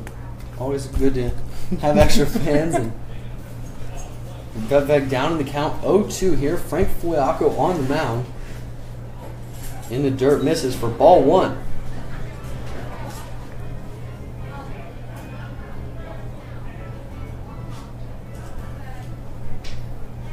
One-two pitch here. In the dirt, misses for ball 2. And you were an all-star selection for this year. How exciting was that for you? It was amazing just to get to spend time with other teammates, with people with other teams. And Got the big O's on the raffle tickets. Grab them. They just come Prizes galore will draw in the 6th inning. It's just amazing. How cool was the home run derby? Two of your guys were in it. They unfortunately didn't win, but they were in it, and you know you guys were all out there, and it was almost like an MLB atmosphere. Yeah, it was amazing. It was like batting practice at the field. Just chilling. Yeah. Having conversations, joking around. It was How cool was it to see Chase Smart have 12 home runs in one round? Oh my god, I thought it was Pakistan. 3-2 pitch here on Gutveg. Swung on, hit down left field line. That one's going foul. So just a long strike there. Look, if all the pitchers were going to take BP, who do you think can swing it the best? Who's going to hit the most home runs? I'm gonna have to say me, for sure. Okay, Yeah, okay. I mean, Giesy will, but he hasn't been swinging in a while, so. 3-2 pitch, swung on a hit to Dathan Pruitt at third base as he is the high throw to first base, and John Jones, was he able to get the tag on him? Yes, he was. Out number one, John Jones, an athletic play at first base, able to tag Gutveg at first for out number one. And now coming at bat, Brandon White. Hopped up to shortstop in his first at bat. Here's the center fielder, number 2, Brandon White. How cool is it for every time you guys have a walk-off here at Sanford Memorial? Which is, I don't know, we got used to that game. We do it a lot, so. Yeah, I think you guys have 7 right now. We're just ready for the ice bucket. It's literally almost every game. Brandon White up to bat, watches this one high for ball 1. You're just trying to get the fans to stay ball game. I like it. 1-0 pitch. Misses inside for ball 2. Do you ever just look at your hitters like, hey guys, can you guys show up in the first 3-4 innings? You ever ask them that? No, I never do that. I mean, because sometimes when you go out there and pitch, you don't want it to always be a high pressure situation. 2-0 pitch, misses outside for ball 3. That's true, but that's how the game is about. I mean, that's what they want to see too. Right? Yeah. How you handle that. I mean, as long as you guys keep winning, I mean, you have a 15-game home winning streak. This pitch in there for strike 1, 3-1 count here on Brandon White. Has there been anybody this year for another team that has been a very difficult hitter? Oh my God, shortstop from Diamond Ducks. 3-1 pitch, swung on a hit into right field. Rodney Tenney is going to make the long run and track that one down, and everybody in the press box just shakes their head. Rodney Tenney is an incredible outfielder as he tracks that one down for out number 2. He did. So yeah, the guy from Diamond Ducks, I think he's like 4 for 4 next week. So. Who else? Jesus. I can get him out no matter what. Throw up and. There's a second baseman, number 26, Hollywood. That's funny. Huge. Now we're going to see a mound visit here by head coach Kevin Davidson. What do you think he's saying right here? Katie? Yeah. I don't think I can say that right now. But. Oh, is he? Oh, it's just he's going to take him out of this ball game here in the. That's that for the big right-hander, Frank Foyako. Frank Foyako giving up 4 hits, no runs, and now we're going to see a new pitcher. Jacob Webb from Dallas Baptist. Tell me a little bit about Jacob Webb. I've seen him. We've all seen him a lot. He has some good stuff. Pretty good pitcher. Amazing body. Throws strikes. Keeps the ball out. Competes. He's a very solid pitcher and he's have a great future. Do you think that you're going to have to leave here soon as we just went to the bullpen? I don't think so. I think I'm fine. He knows I'm up here, so. Okay. All right. Well, whenever you have to go, just as a relief pitcher, I know for me it's kind of difficult to stay mentally in a ball game because you never know when you're going to get in that ball game. Is that tough for you, or are you just like, I know I'm the 8th inning, that's me, I got it? I usually just try to do the same routine as a starter, so I just, before the game, I just... Don't forget, fans, we're headed down the stretch last couple of weeks of the season. Rats will be held next Tuesday, Thursday, and Saturday. Anything I know that this is summer league and it's a little bit more relaxed.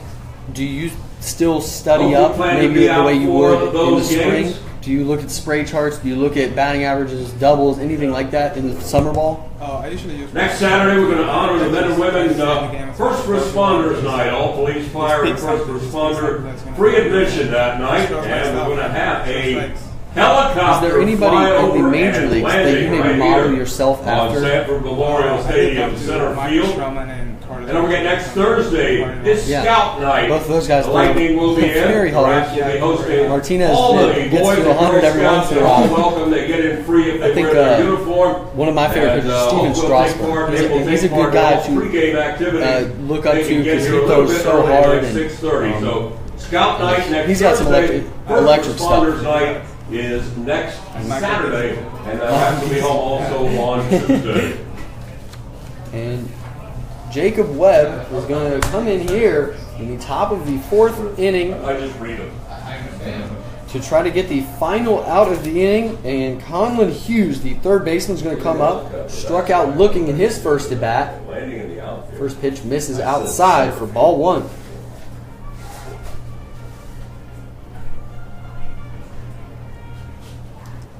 1-0 pitch here from Jacob Webb.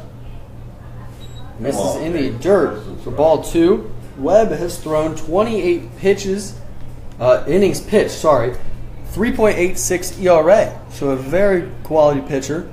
And it is summer league. Do you ever look at your stats, or is that just something that you put to the side and say, I'll check it at the end? Oh, I just try to stay up with like Twitter and 2-0 pitch, swung on and hit to center field for Yeah, out number well. 3.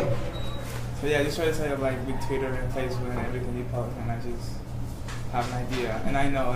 Thanks your attention, Keep my numbers please. Yeah. that too. All right, Moving so we on. are done with the Or top of the driver. 4th inning. So Of we'll a head yellow to the Nissan bottom of Xterra. the 4th here with the River The Rats yellow Nissan leading Xterra 4-0, and hopefully we can hang on to 527 Ronnie Orta for just a little longer here. Please come to the And press stick with box us here at Sanford immediately Memorial because Stadium.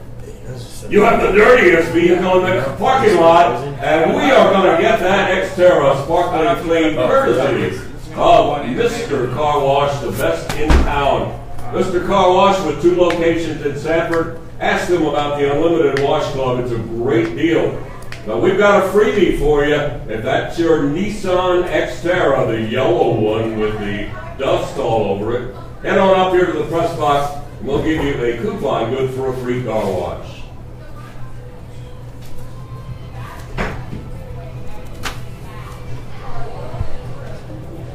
That's mine. The blue thing is a car wash right there. Do we have any micro fantasy numbers or anything?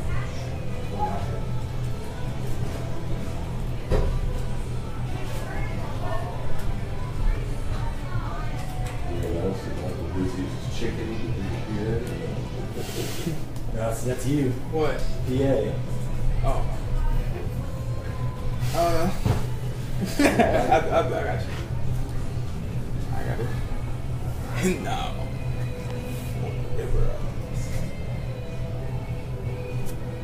What do you know what to say if I do it? Is there a script? I think it's just. You gonna do it? Is there like Is there a script? Is there like a script? What? Yeah, but do I? And we are back here at Sanford Memorial Stadium, and it looks like Michael Gizzi's going to take this short trip over, and he's going to do PA. So we're just having fun here at Sanford Memorial Stadium, and we're going to listen to Michael Gizzi here. Now batting, number 22, Sergio Lopez. Ronnie, what grade do you give him there? Kinda I'm gonna give it a C minus. Yeah, kind of quiet there. Yeah. Kind of quiet. That's quiet. Yeah, bring the voice there. Did they hear that though? So coming up to bat here in the bottom of the 4th inning, Sergio Lopez. And I don't know if you noticed, but I interview KD after every game. Okay. What do you think I should ask him after these 2 games? You should ask Cody. I got something. All right. Yeah, you think about that. Just want to say thank you to everybody watching on Facebook Live right now. We're listening to Ronnie Orta, the relief pitcher for the Sanford River Rats. And if you could please just share it so your friends and family can tune in. The River Rats are leading 4-0 here against the 2nd place Winter Park Diamond Dawgs. Here in the bottom of the 4th inning, this is a 7-inning ball game. As Sergio Lopez has a 1-1 count and takes this one in the dirt. For ball 2, he walked and scored in his first at bat in the 2nd inning. Oh, I know what you're gonna ask. What's it doing? How much did you get when there's no Dr. Pepper in the concession? Okay, I'll ask Or it. churros. Okay. 2-1 pitch swung on foul back for strike 2. So Ronnie just told me to ask KD how mad he gets when there's no Dr. Pepper or churros in the concession stand. Okay, I'll ask him. 2-2 count here on Sergio Lopez. Check swing. He did not go. Misses for ball 3. What is your favorite thing at the concession stand? Oh, I love the pretzels with cheese. Pretzels and cheese. Okay, that's your go-to. That's my go-to. I'll make sure Cindy hooks you up with one next time. All right. 3-2 pitch. Missed it inside for ball 4. Sergio Lopez has walked 2 times today. His 2 at bats. There you go. Look, that was. And Lopez, I want you to take a guess. How many stolen bases does Sergio Lopez have?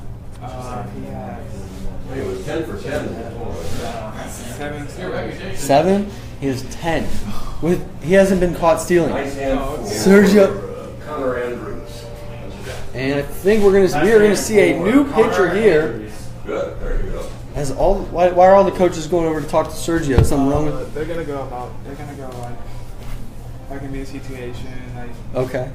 With a new pitcher on the mound, we're gonna figure out who that is here in just a second. Sergio Lopez just walked, and that brought up Francis Villman, but we're gonna have a new pitcher, number 4. That is Jake Lifer from Warner. Now pitching for Winter Park. Number 4, Jake Lifer. That's good. Excellent.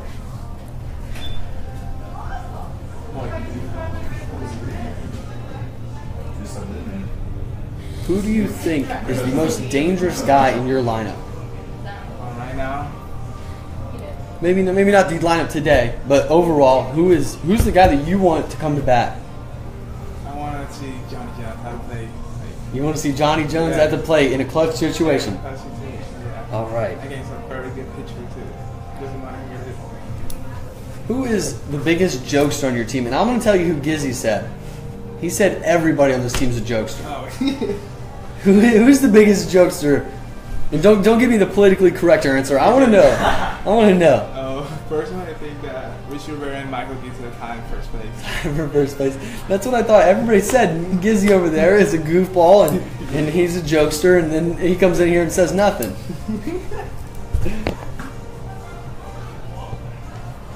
We have 0 outs here in the bottom of the 4th inning. River Rats lead it 4-0. I'm Cody Shook alongside Ronnie Orta from Nova Southeastern. As we have a new pitcher on the mound for the Winter Park Diamond Dogs, Jake Lifer. And we're going to hear Michael Gizzy here. Now batting for your Sanford River Rats. Number 1, Francis Villman. And Michael Gizzy is bringing it on the PA. As Francis Villman comes up to bat here. And that's what summer ball is all about. You guys are all having fun.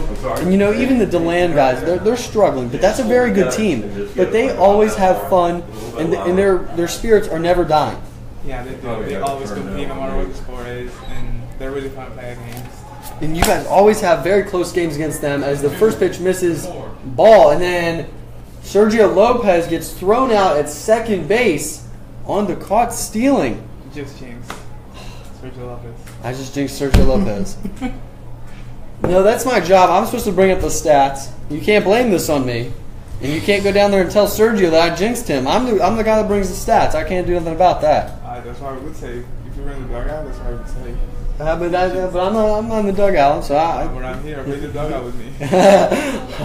Francis Villman won a count with 1 out. Swung on. This ball's hit down the third base line, and he's got it with a snag. And Rodriguez makes a great throw over to first base to get Francis Villman for out number 2. Did you give Brian? They are not I guess I'm not getting it. Now batting. In the All-Star game, by the end of it, it was mostly River Rats, and then on the other side, it was mostly Winter Park Diamond Dogs. It was like this matchup, just a couple days too early. you can see like we're first place and second place. We think that I'm more consistent.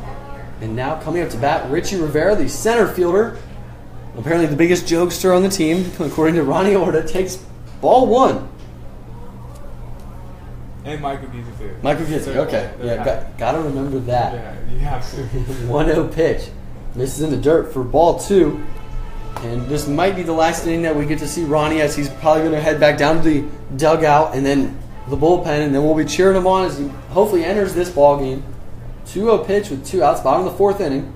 Swung on a hit down the third baseline for strike 1. And before you leave, I just want to say thank you so much for taking your time, coming up here and talking to us, all of the viewers. Right now, 14 people are listening to you, Ronnie Orta. That's amazing. Thank you very much. Keep following the rods. Yeah, and follow the journey all season long. This pitch misses in the dirt for ball 3. And you know, you just got things started. Somebody just commented and said, I just jinxed Sergio Lopez. I did not jinx this man. I'm the guy that brings the stats. He was 10 for 10. I got my man. All right. I'm so sorry. It's not his fault. No, it's my fault. I didn't mean to do that. I'm sorry, and I'll apologize to Sergio after the game. I wouldn't want to do that to him. As Richie Rivera takes that one for strike 2. 3-2 count here with 2 outs. Bottom of the 4th inning in this 7-inning ball game. The 3-2 pitch. Misses in the dirt. Richie Rivera is going to walk down to first base after the 2-out walk. You take all the time you want. Now coming up to bat, Dathan Pruitt. Number 13, Day Pruitt. And why do you guys call him Day? You got it. I mean, his first name is kind of hard, especially for me. So I'm good with it. I like it. Yeah, Day. Okay. Go ahead. Maybe I'll start throwing that in there. Dathan Pruitt coming up to bat, 1 for 2 on the day. Richie Rivera, one of the fastest guys on the team and in the league at first base, with 2 outs here. First pitch swung on and hit into the 5.5 hole. Third baseman Rodriguez has got it. He's going to make the 5-3 putout for out number 3. So before we sign off, thank you so much, Ronnie Orta, for stopping by and saying hello. My pleasure. Thank you very much. Alrighty. Good luck in this game and the rest of the season moving forward. Thank you so much, Ronnie Orta. Let's send it down the field where Erica have 2 contestants for tonight's Dizzy Bat Race. That's good. That sounded good.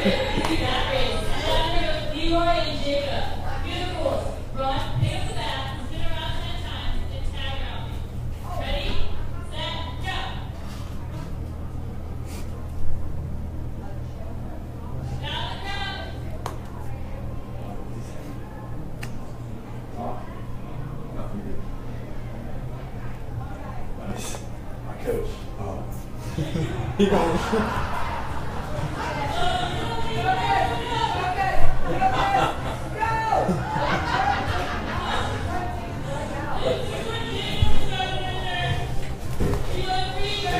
That race is always better on Thursday, isn't it? Thank you, Erica. You gonna do it, Ronnie? You gonna do it? You gotta do it. Okay. Hang on, let me introduce. As that half inning was brought to you by the man from the thundering herd, Michael Gizzi. And right now, the pride of the Nova Southeastern Sharks to take you through the top half of the 5th inning. Here's number 21, Ronnie Orta.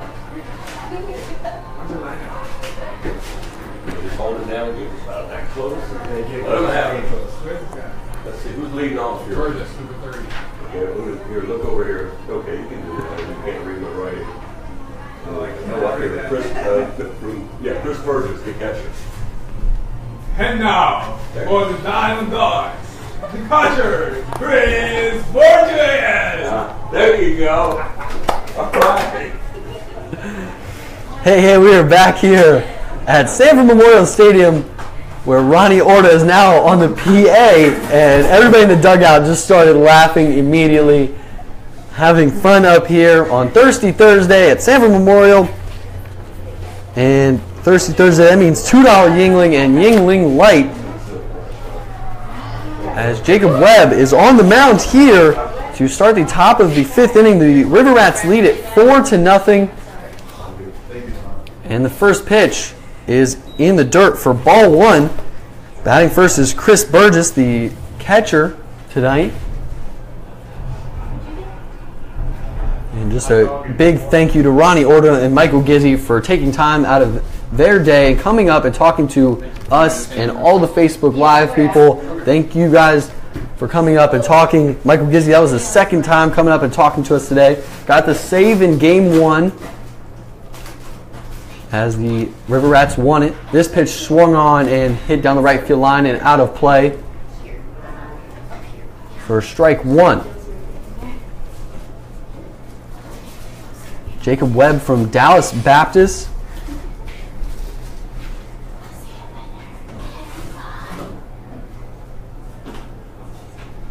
.28 innings pitched, sporting a 3.86 ERA.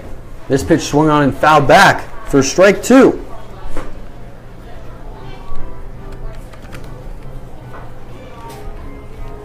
Thank you to everybody watching on Facebook Live. I appreciate all the likes and all the comments. If you could please just share it so your friends and family can tune in to watch the River Rats as they take on the Winter Park Diamond Dogs here in a 7-inning ball game, Game 2 of a doubleheader here at Sanford Memorial. The 1-2 pitch swung on. This ball's hit into shallow right field, and Ronnie Tenney's going to lay out for it, and he has got it for out number 1, and an incredible catch there by Ronnie Tenney for out number 1 in the top of the 5th inning. All-Star. No, your MVP of the All-Star game, the shortstop, Richie Rivera.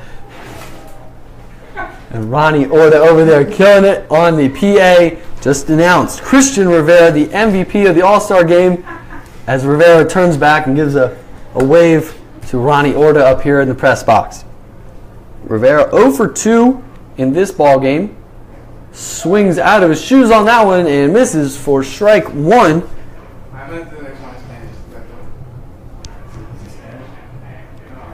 it for like a 0-1 count here.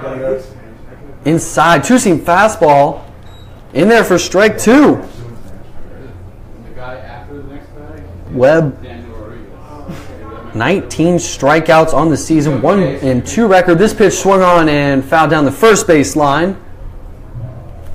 Rivera had an two RBI single in Game 1 of the doubleheader as he went 1 for 3 with a walk. Infield shifts over just a bit to the right side. 0-2 pitch here from Webb. Swung on, another one fouled back. Rivera having a good at bat here as he's going to push this to 5 pitches with an 0-2 count. Rivera, a lefty batter. Slightly open stance, 0-2 pitch. Swung on, this one's hit to third base, and it will get through Dathan Pruitt for the single into left field. And now, number 23, Gibson Seminski. That's a hard name. Krasinski? Krasminski. Yep. and now Gibson Krasminski comes up here with a runner on first base, 1 out. Infield in double play depth, misses there with ball 1. Daniel Rodriguez on deck. Krasminski is 1 for 1 today with a walk. Robert, you're back on. Okay. Pickoff move to first base, slides in safely. Is he doing better as well? You did that. We got to cover up. You did a good job. Do a good job. Rivera on first base. 1 stolen base on the year. This pitch swung on, fouled out of play for strike 1. A beautiful night here at Sanford Memorial Stadium with a lot of joy, I should say, in the air. Everybody having a great time. River Rats are in first place in the Florida College Summer League standings. The Winter Park Diamond Dogs are in second. 1-1 count here. And here's the pitch from Webb. Drops in the curveball for strike 2.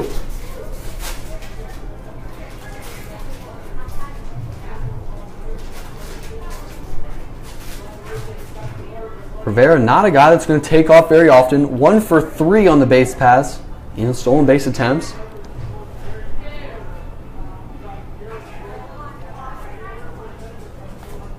Krasminski coming into the game, a .242 hitter with 1 home run and 5 RBIs. He's 0 for against Jacob Webb. And he is down the count 1-2 here in the top of the 5th inning. Swings and fouls that one into his dugout on third base line. Count remains the same, 1-2. It is 86 degrees here on a beautiful Thursday night. Slight breeze into left field. 1-2 count. Swung on this, a high pop-up as John Jones and Eli Morello, the catcher, has got it in front of the first base dugout for out number 2. Then you get rid of it. Eli Morello behind the plate is always high quality. A guy that is very good Number 19, Daniel. at scooping balls, blocking balls, back picking runners, and throwing them out when they try to steal, which doesn't happen very often. Daniel Rodriguez comes to the plate here, the starting third baseman. Comes up to bat with 2 outs here in the top of the 5th inning. Watches this one for strike 1 on the outside part of the plate. If you want to follow along the Rats on Twitter and Instagram, FCSL Rats. We post some great stuff on a day-to-day basis. Promotion events and game updates. The 0-1 pitch swung on and fouled straight back and out of the stadium here for 2 strikes. Thank you to Haystacks Restaurant for providing tonight's team meal for the Sanford River Rats. Upcoming schedule for the Rats. They will be at Altamont on Monday. They will return back home on Tuesday against Altamont, and then back on the road on Wednesday against the Scorpions for their 3-game series. 0-2 pitch. Strike them out, swinging for out number 3 to end the top of the 5th inning. Jacob Webb, dominant on the mound in relief here as we head to the bottom of the 5th inning. Stick with us for the rest of the night. It's a 7-inning ball game, and the River Rats are winning 4-0 as we head to the bottom of the 5th inning. Races of the bases. Everybody under 12, hustle on down behind the first base dugout. It'll be races of the bases after this half inning. And don't forget, the good people at Duffy's, and we've got the Duffy's ladies over there with the Thirsty Thursday $2 Yingling down the first base line. But if you run the bases, we're going to give you a free kids meal at Duffy's Sports Grill. What a great sponsor those people have been last couple of years. Duffy's Sports Grill in Lake Mary. So come on down, run the bases, and get a free kids meal.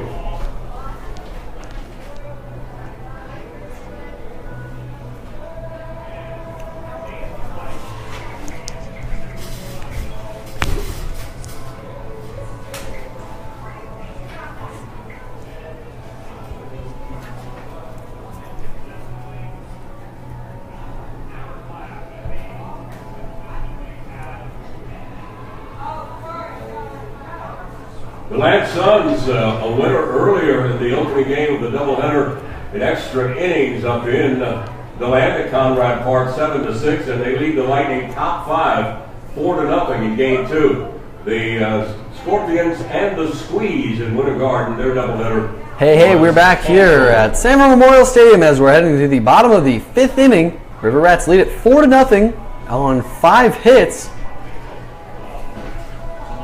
And Ronnie Tenney comes up to the plate here. The right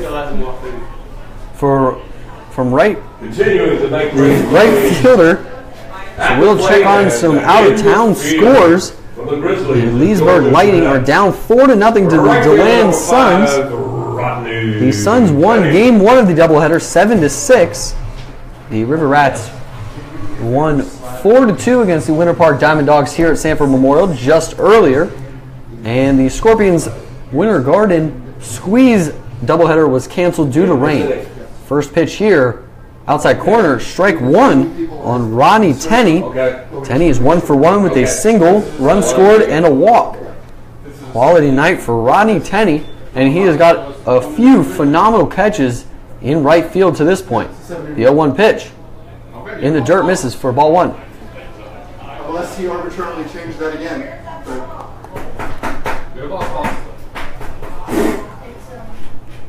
Lifer on the mound for Winter Park.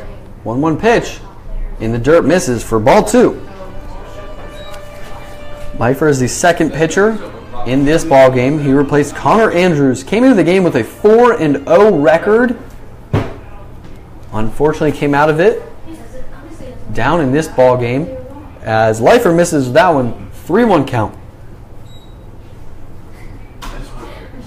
Ronnie Tenney coming into the game batting .303 with 4 RBIs.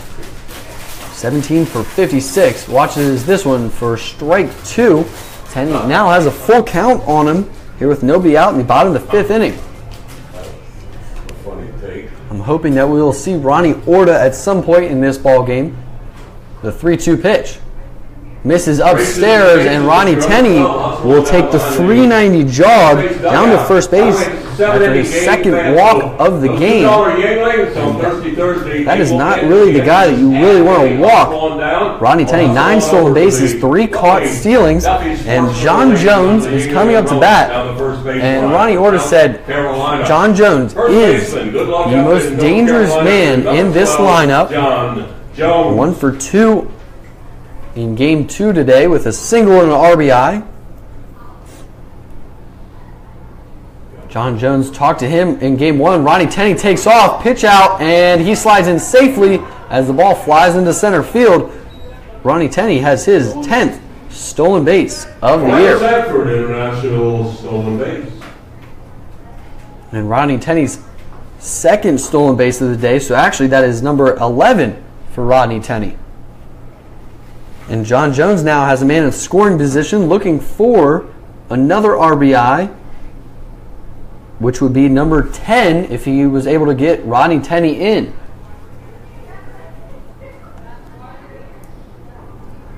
If you want to know all about John Jones, and trust me, you do, check out the Facebook Live from earlier today, Game 1 against these Winter Park Diamond Dogs. Talked to him for 2 to 3 innings, and he talked a lot about the River Rats, his time at South Carolina. He is a Gamecock. He's now transferring out. He's narrowed it down to 2 schools, and he's got a 1-0 count, and watches this one high and away for ball 2.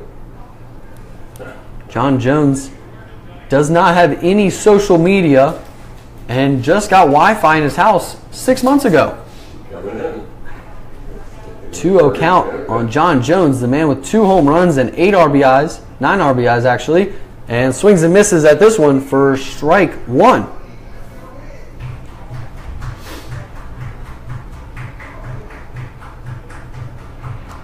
His single went right back up the middle, back in the 3rd inning.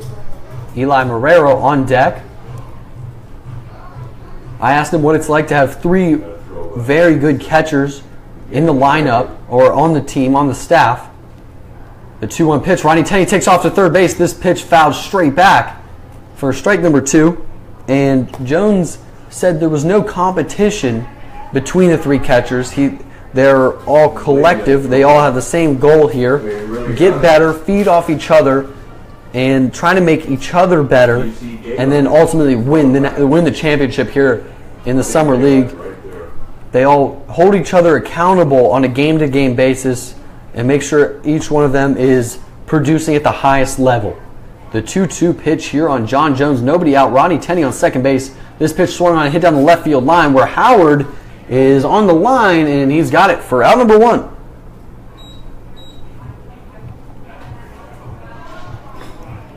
And now coming up to bat, Eli Marrero, one of 3 catchers.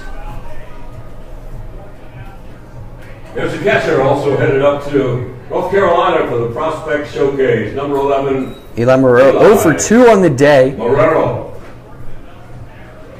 An all-star selection, and he's going to head up to the Southeast Prospect Showcase this weekend in North Carolina, where they're going to represent the Florida College Summer League against 5 other leagues around the country. I can't remember all of them. I know Cal Ripken League and the Valley League, and as Rodney Tenney takes off to third base, and he has got it stolen for his second stolen base of this inning, his third of the night. Orlando Sanford International stolen base.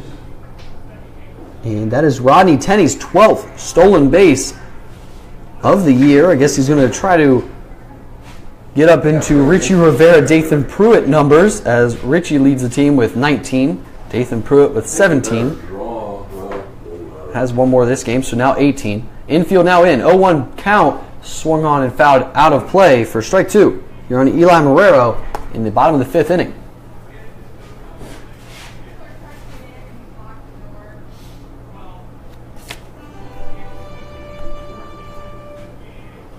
I can't say enough about Winter Park and how good that they are. Their team ERA 3.25. They lead the league in team batting average. 0-2 pitch. Outside, going to throw down to third, and he is out at third base. Rodney Tenney gets picked off for out number 2. And kind of a momentum swing there is now Eli Marrero down in the count 1-2 with 2 outs. Here in the bottom of the 5th inning. Infield goes back to regular depth. 1-2 pitch. Swung on and hit down the third base line. Foul. So the count remains the same, 1-2. Marrero has grounded out to third base and shortstop tonight. Sanford's team ERA 3.55. 1-2 pitch in the dirt. Misses for ball 2. So now we have 2s on the board. 2 balls, 2 strikes, 2 outs. Bottom of the 5th. With Jake Leifer on the mound for Winter Park, the second place team here in the Florida College Summer League standings, with a 17-10 overall record. The 2-2 pitch. This ball swung on and hit into right field down the line, and Eli Marrero has gotten himself a 2-out single into right field. And now coming up to bat, Gunnar Lambert had a single into right field in his last at bat. 1 for 2 on the day. Started the day at 310 with a outstanding 900 OPS. Here's the DH. Started today with a 310 batting average, and now we're going to see a mound visit here with 2 outs. And we're going to see if a new pitcher is called upon, and he is. So Leifer's day is done. So I will take a quick break here as a new pitcher is coming on. Stick with us. The River Rats are here in the bottom of the 5th inning at bat with Gunnar Lambert. Going to take the plate, and we're going to get a new pitcher. We'll be right back. Just a second here at Sanford Memorial.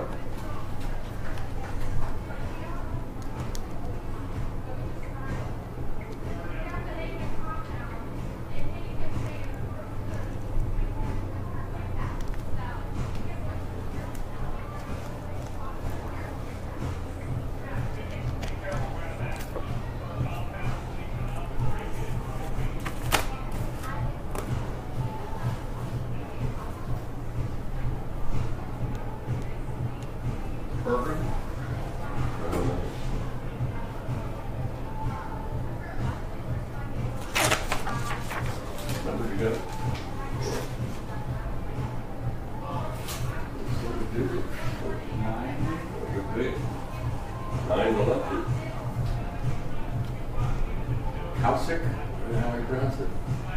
No.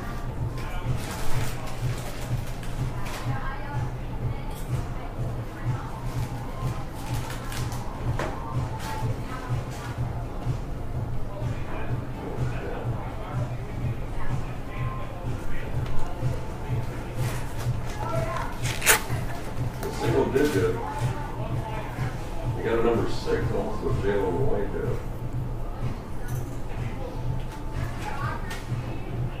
Turn around, kid.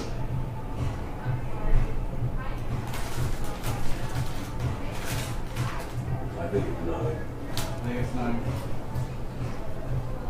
Now pitching for the Diamond Dogs from the Buccaneers of the University of New Orleans, number 9, Connor Kausick.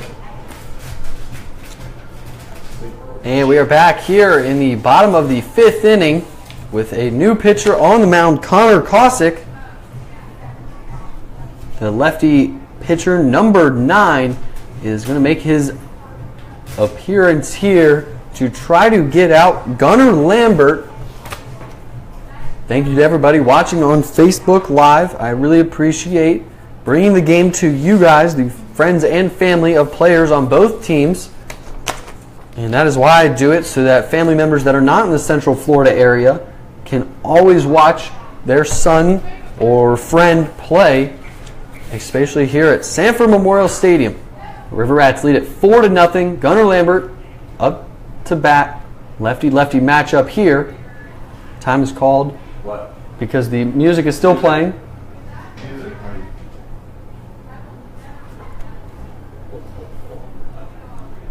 Someone's falling asleep over at the wheel.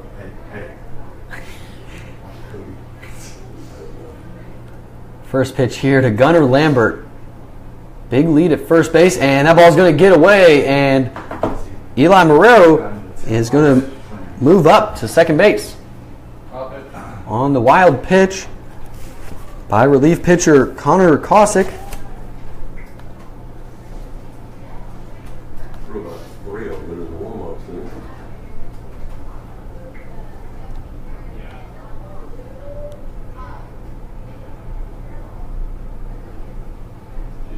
Kausick has thrown 4 innings and 4 appearances, sporting an 11.25 ERA, giving up 5 earned runs, 9 strikeouts in those 4 innings, so some dominant stuff. 1-0 pitch in the dirt, misses for ball 2.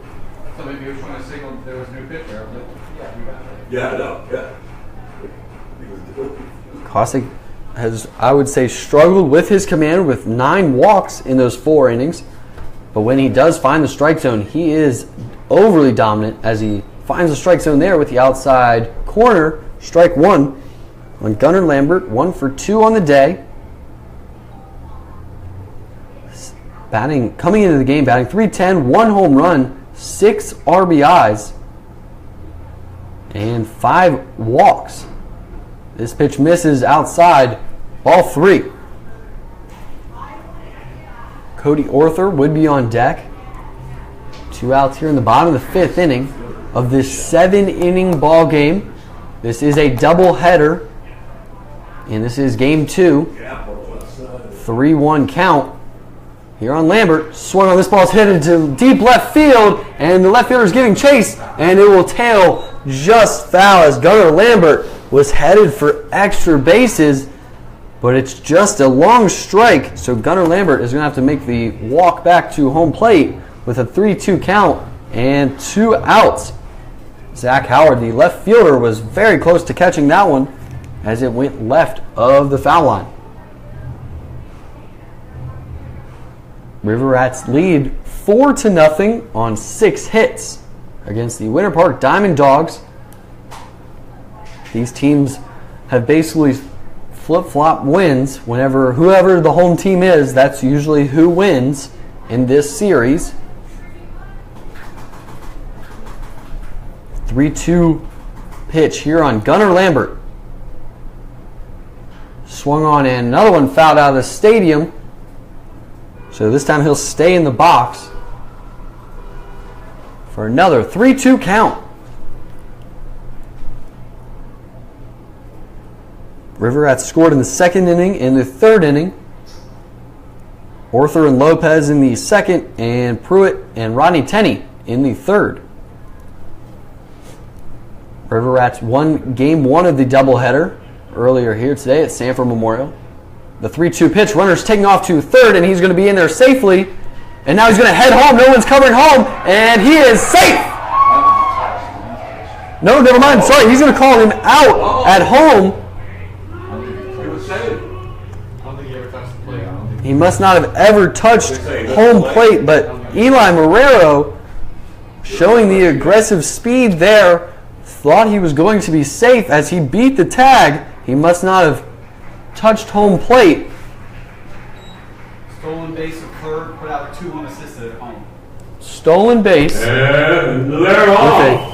Races to the bases, cuts them off, kid. Don't cut the bases. Put out 2 unassisted as the catcher was the man that tagged him out. Yep, that makes sense. But a stolen base there by Eli Marrero. The walk by Gunnar Lambert. That's a tie. As we head to the top of the 6th, stick with us. I'm telling you, here at Sanford Memorial, we have some incredible games. As this one is not done yet. Stick with us all night long. Here they come. Hustle home.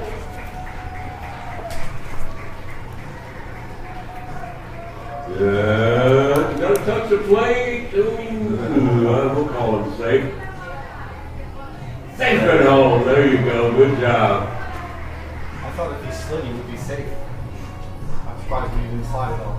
Slid? I thought if he slid, Yeah. he would be safe, but he didn't slide. He just kind of jumped over the base. Especially if he slipped on the mountain side, right?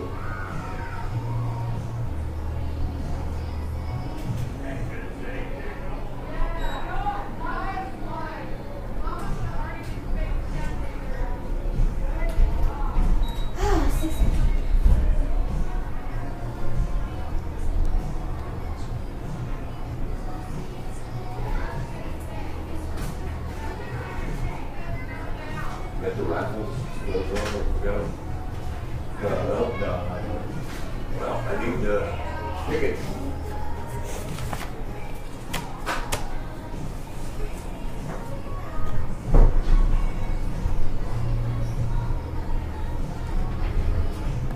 And we are back here at Sanford Memorial Stadium. Thank you for tuning in all night long to me, Cody Shook, bringing you the game. Ronnie Orta and Michael Gizzi were up here earlier, and that was a delight to have those guys up here, talking to them, picking their minds, seeing what they think about this season for the Sanford River Rats.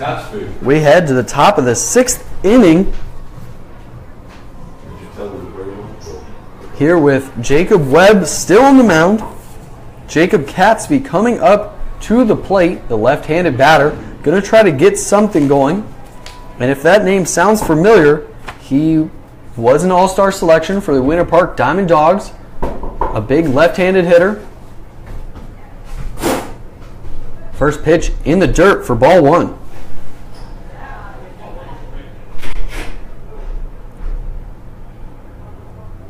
River Rats lead 4-0. This pitch swung on and missed for strike 1. Catsby 1 for 2 on the day.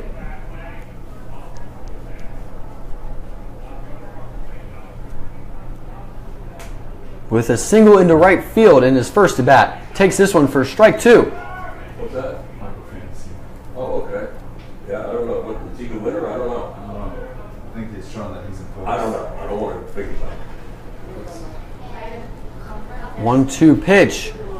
Misses outside. 2-2 count now here on Catsby. Up next would be Zack Howard. 0 for 2 on the day. Catsby coming in the game batting .267 with 5 home runs. Catsby does have some major power. He's choking up on the bat here. 2-2. Pokes this one into left field. Shallow. Sergio Lopez is going to make the long run. And it is a fair ball as it goes off the glove. Fair ball? It is going to be a fair ball because it... That was foul. That was 3 feet foul. And now head coach Kevin Davidson is in front of home plate, in front of the mound, talking to the home plate umpire. Wasn't that foul? It was really close. It was really close and a judgment call.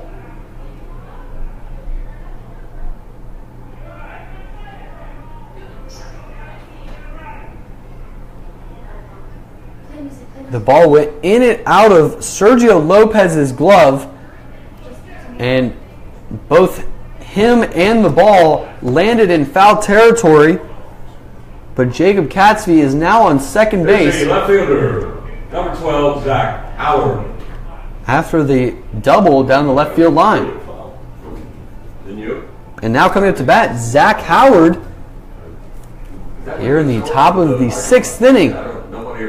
First pitch swung on, fouled straight back for strike one. And let me tell you, we have incredible ball games here at Sanford Memorial. And if you're watching on Facebook Live, please share it so that way your friends and family can tune in. We're here in the top of the 6th inning. River Rats lead by 4 runs, but you never know what's going to happen. Here in the Florida College Summer League. 0-1 pitch swung on, going straight up. Sergio Lopez is under it for out number 1. This time uses 2 hands and records out number 1.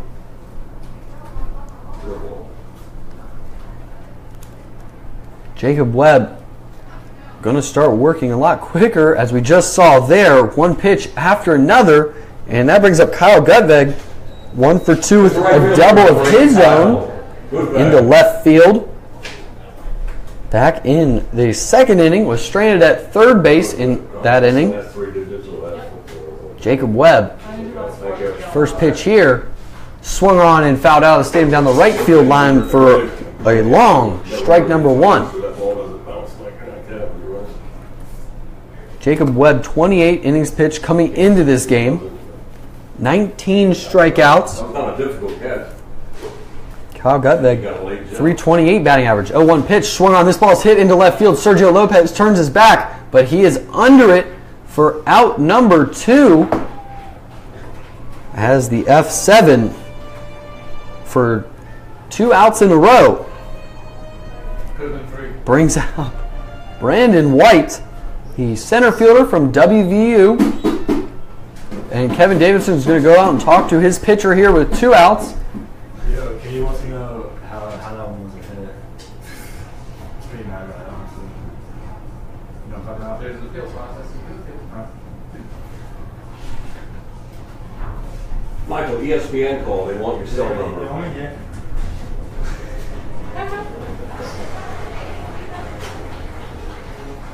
And Jacob Webb's day is done, and now we will have a new pitcher on the mound. Why are you doing that? Jacob Webb continuing what Frank Foyaco started on the mound, and now we're going to figure out who the new pitcher is. Looks like number 24. But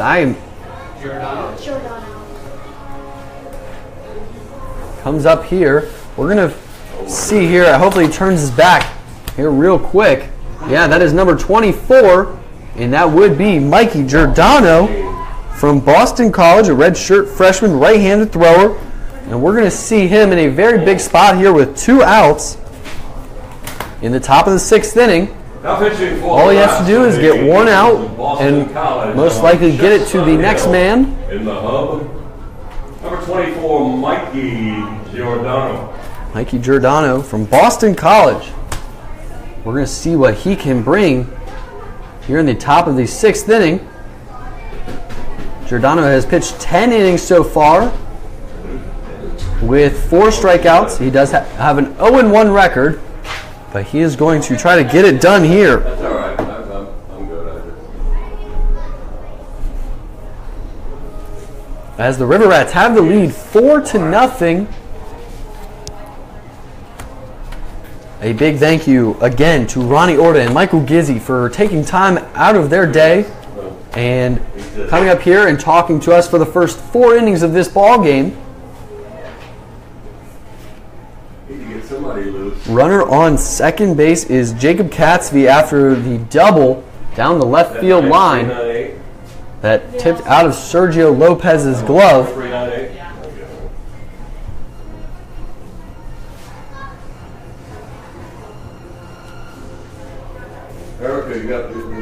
Brandon White will be the batter. 0 for 2 tonight.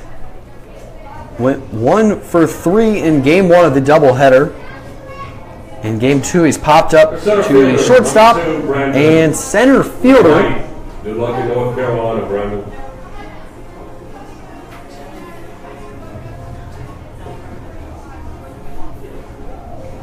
White coming into the game batting .333, 2 home runs, 8 RBIs, 7 walks, only struck out 4 times. First pitch here from Giordano. Misses upstairs for ball 1. Conlon Hughes would be on deck.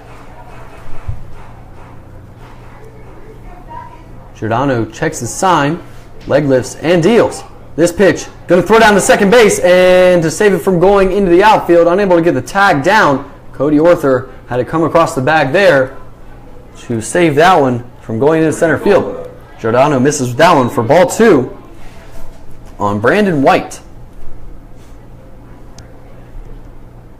2-0 count here with 2 outs. Outside corner misses, ball 3. This guy, he's averaging more than 1 per inning. Giordano, 3-0 pitch. Misses in the dirt, ball 4. I mean, And now that brings up not throwing strikes all year. Conlon Hughes 0 for 2 with the strikeout and a pop up to center field, and Giordano has to get 1 out to take it to the bottom of the 6th inning with a 4-0 lead. Number 26, Conlon Hughes. Conlon Hughes coming in the game batting .241, 4 doubles, no home runs, and 6 RBIs. First pitch here. Misses upstairs, ball 1. 7, 8, and 9. Pro strike. Mikey Giordano from Boston College, the right-handed thrower. 1-0 pitch. Misses outside, ball 2. Jay, I don't think he can throw strikes. I mean, really. Not close. 2-0 count here on Conlon Hughes. He's not going to be swinging. The 2-0 pitch. Misses in the dirt with this one. Ball 3 here with 2 outs in the top of the 6th inning. Thank you. Giordano from the stretch. Leg lifts and deals. And that one misses up and in. Ball 4 as he comes in relief. Walks the first 2 batters. But Giordano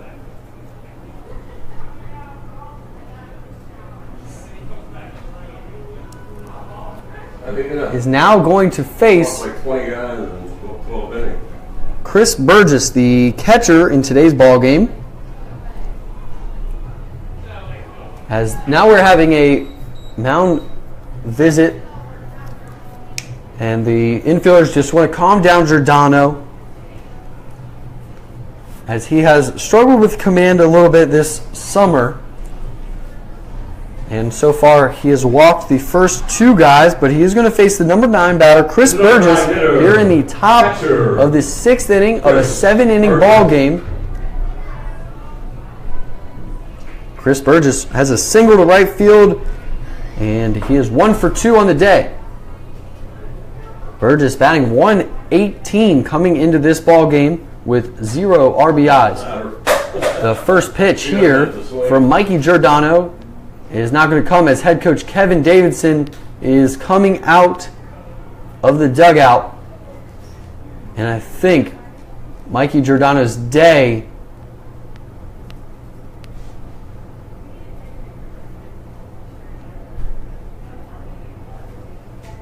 is done. So we will see a new pitcher on the mound. Mikey Giordano. We'll take a quick break here as we're going to get a new pitcher, and I think it is C.J. Carter, number 9, coming in, the closer. So stick with us right here as we're about to finish this inning, but we will take a break while he gets his warm-up pitches in.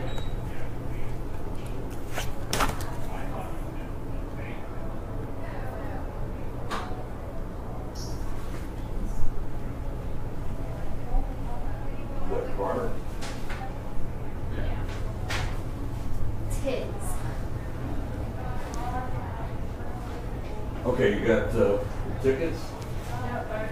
Now pitching for the Rats from the Trojans of Troy, number 9, C.J. Carter.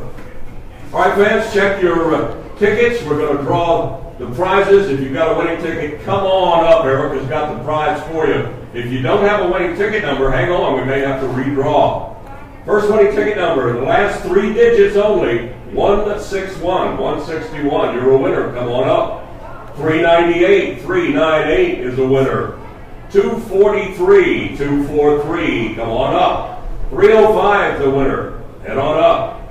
Is this 186 or 4? What is that? 486 is a winner, come on up. 197, you've got a winning ticket number, come on up. 237 is a winner, head on up here. 237, 395 is a winner, come on up. 133, 133, 163 is a winner, 163. 187, we've got a prize for you, 187. 159 is a winner, 159. 276, 276, winning ticket number. I guess it's the 344. 344 is a winner, 344. And 169, come on up, 169. Yeah, it was 186, not 486. Come on up. Hey, we are back here at Sanford Memorial Stadium. Thank you to everybody that is sticking with us on Facebook Live. We're here on the top of the 6th inning with 2 outs, bases loaded. CJ Carter coming on to pitch. And Carter, 13 and 2/3 innings pitched, 22 strikeouts, 2-1 record with 4 saves, sporting a 1.9 ERA. One of the best pitchers in this league is coming on here to face the number 9 batter, Chris Burgess. First pitch swung on and hit into right field. Ronnie Tenney is going to chase after it, and this ball will land just foul, as Ronnie Tenney was unable to get to that one, but it's just a long strike, and now an 0-1 count here on Chris Burgess.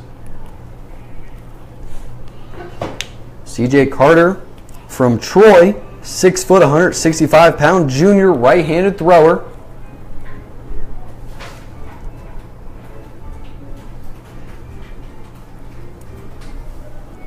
I guess the plan for the hitters against CJ Carter, come up swinging, because once you get to down in the count, he's going to come with the off-speed stuff, and it is absolutely filthy. I've seen these guys swing at pitches that end up in the other batter's box. CJ Carter has a lot of movement on all of his pitches. The 0-1 pitch misses inside, ball 1. 1-1 count here on Burgess, with 2 outs. Bases loaded in the top of the 6th inning of the 7-inning ballgame. This pitch swung on and missed for strike 2. CJ Carter coming in out of the bullpen. The closer for the River Rats, going to try to preserve this one against the number 2 team in the Florida College Summer League standings. The 1-2 pitch misses outside, 2-2. This inning started with a double down the left field line, and then 2 pop-ups to the left fielder for 2 consecutive outs, and then 2 walks, loaded the bases, and now we have a 2-2 count. 2 outs.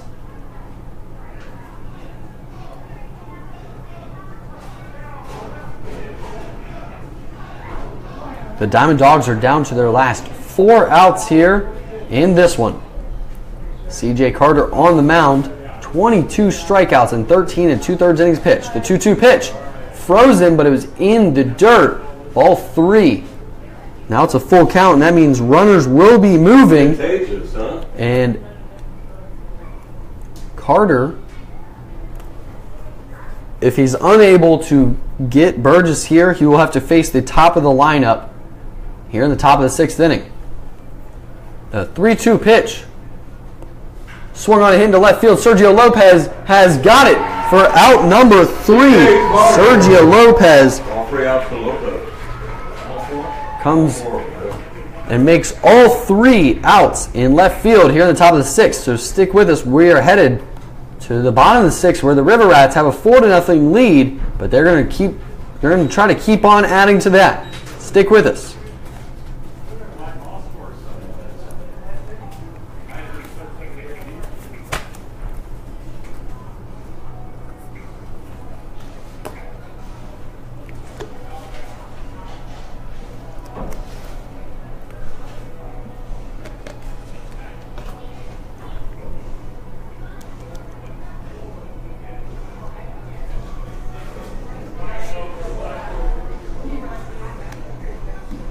The DeLand Suns have swept the Leesburg Lightning in a doubleheader up at Conrad Park, 7-6 in the opener, in extras, and 4-0 in the second game. Scorpions and the Squeeze doubleheader was canceled.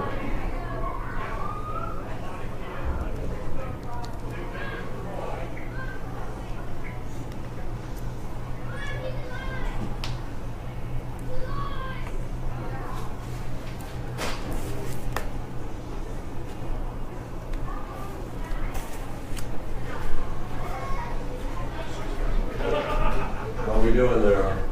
Are they reach? No. We're going good. Do I have any questions?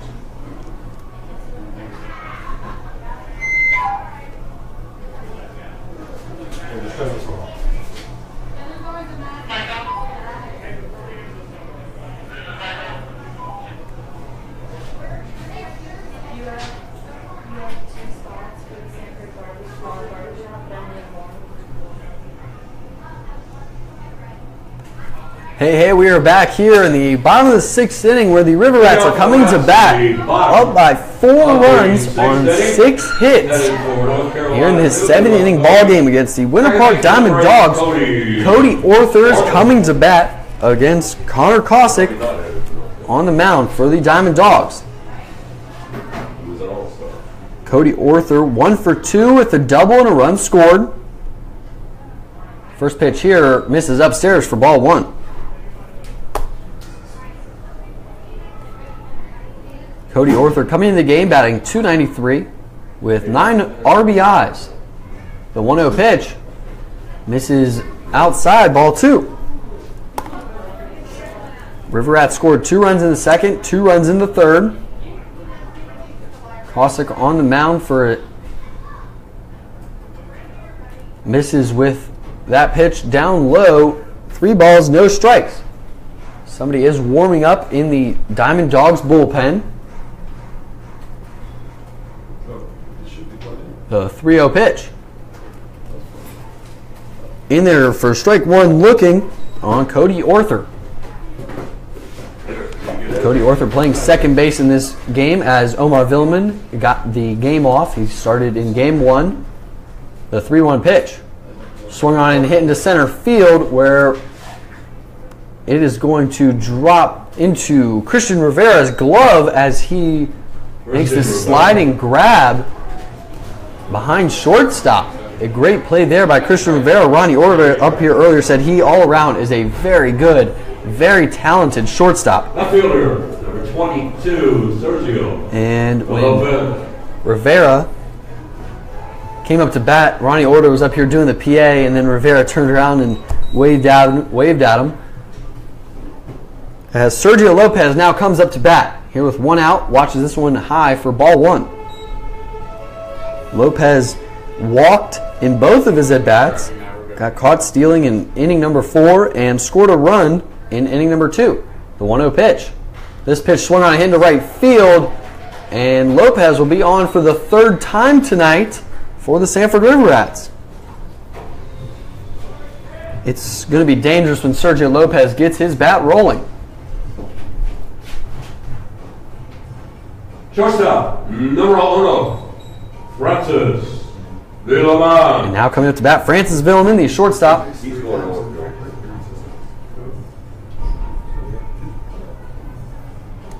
With a runner on first base. Francis Villaman 0 for 2 in the nightcap. First pitch swung on and missed for strike 1.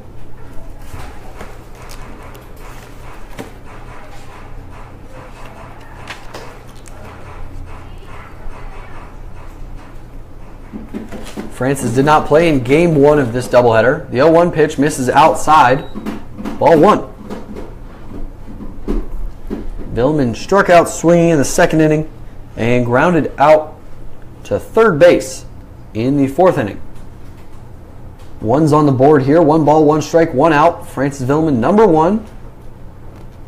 This pitch misses inside for ball 2. River Rats lead 4-0. Sergio Lopez's hit was number 7 for the River Rats. The 2-1 pitch. In the dirt, misses for ball 3. Recall these. Yeah, those are new. No one's gonna 3-1 count here on Francis Villeman, coming into the game batting .239 with 1 home run and 8 RBIs. The 3-1 pitch swung on and missed for strike 2. And don't let Francis's numbers fool you at all. He has some of the most memorable hits on the season. He has a home run, a 2-run home run against Altamont, and he had a bases loaded triple to center field against DeLand earlier this season. The 3-2 pitch, runner takes off. This ball is hit in the 5.5 hole into left field for back-to-back singles here for the River Rats. Check your tickets, fans. 4161. Hit number 8 for the River Rats. We got a prize for you. 163. And now coming up to bat, Richie Rivera. And this is winning tickets. Come on up. a time where the River Rats like to do the fake bunt double steal with 1 out. Runners on first and second. A righty up to bat. Richie Rivera has a lot of wheels. At least 3 of these are about the same. 3 home runs from the 9 spot. Not something you see very often. A guy in the bottom of your lineup with the 163, 159, with a top in home runs on your team. He comes up in a big spot here where they're trying to add on to their lead here in the bottom of the 6th inning with only 3 outs left to play in the top of the 7th. No. First pitch misses in the dirt. 1 ball. Thank you to everybody watching on Facebook Live. If you could please just share the video so that way your friends and family can tune in to the bottom of the 6th action. 1-0 pitch here on Richie Rivera. This pitch swung on and fouled out of the stadium for strike 1. All right, fans, check your tickets. 105 is the winner. 198, 105, 198, 259. River Rats have a 15-game home winning streak here at Sanford Memorial. They are 22-8 on the season. Cossack still on the mound for the Winter Park Diamond Dogs. Has 3 strikeouts in 4 innings pitched. Double steal and the ball gets away and it's behind home plate. So both runners move up. Double steal there by Sergio Lopez and Francis Villeman. Both of them in scoring position now with a 2-1 count with 1 out. Richie Rivera, a very good contact hitter here with a lot of speed. Infield comes in now. Going to try to get the runner at home if it's put in play. This pitch misses, ball 3. And up next would be Dathan Pruitt.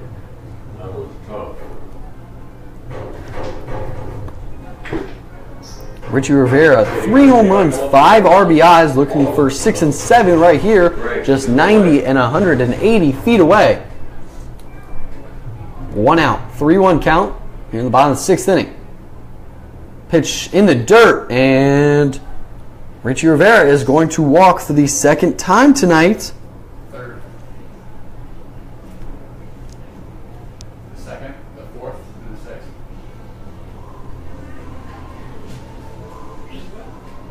We're good.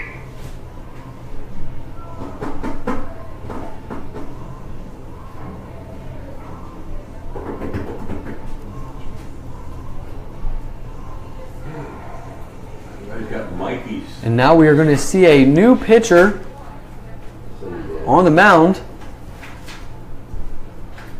And we will take a quick break here in the bottom of the 6th inning with 1 out and bases loaded. Stick with us. River Rats leading 4-0.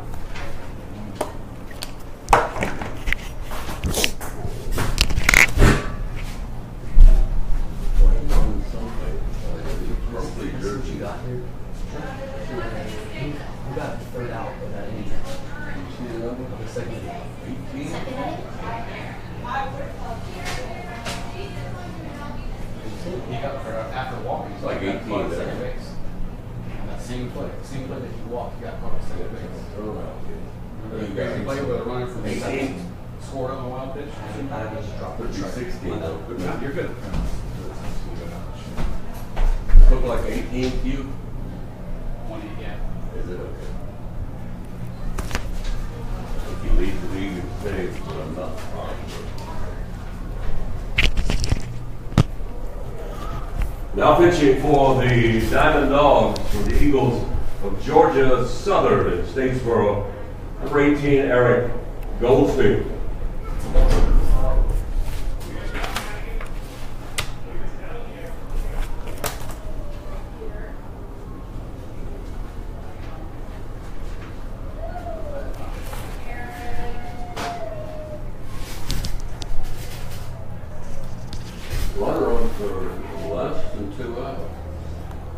And we are back here at Sanford Memorial Stadium as we have a new pitcher on the mound for the Winter Park Diamond Dogs, number 18, Eric Goldstein from Georgia Southern. The 6'2", 180-pound right-hand pitcher is coming into a jam here in the bottom of the 6th inning of this 7-inning ball game with bases loaded. And the leadoff man, Dathan Pruitt, coming up to bat. 1 for 3 on the night. Richie Rivera just walked for the 3rd time of the night.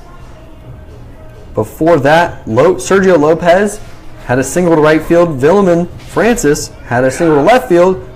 The double steal worked, and now bases loaded with Dathan Pruitt up, going to try to put this game out of reach. The first pitch here hits him in the leg. League leading HBP. And he is leading the league in hit by pitches, and he'll add to the resume there. Second one for the team. He leads the league in hit by pitch. RBI, Dathan Pruitt. RBI for Dathan Pruitt, moves up every runner 90 feet. And now coming up to bat, Rodney Tenney. Give it to the judge. I'm going to see how many hit by pitches Dathan Pruitt has. League leading number 11 Here's the on the year. Rodney Tenney. Bases are still loaded with lefty Rodney Tenney coming into the game batting .304. Squared around the bunt, pulled it back, and the catcher was about to throw down to third, wisely held up because the third baseman was not near the bag. Rodney Tenney, 1 for 1 with 2 walks to this point. The 1-0 pitch. Going to drop down the bunts. And they're going to throw home for out number 2 to cut off Francis Villeman. And now bases are still loaded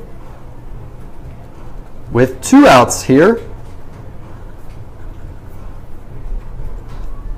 The fielder's choice. 1-2 put out.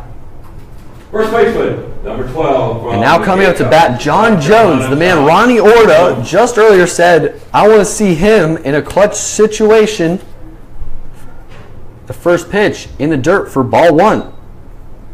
1 for 3 on the day with a single, RBI single up the middle, back in the 3rd inning. The 1-0 pitch here with bases loaded, missed outside, they're going to throw down third base, and he slides in safely. 2-0 count here with 2 outs, bases loaded. John Jones attended South Carolina, is now transferring out, going to go to a D2 school here locally. Eli Marrero on deck. Any speed on the bases?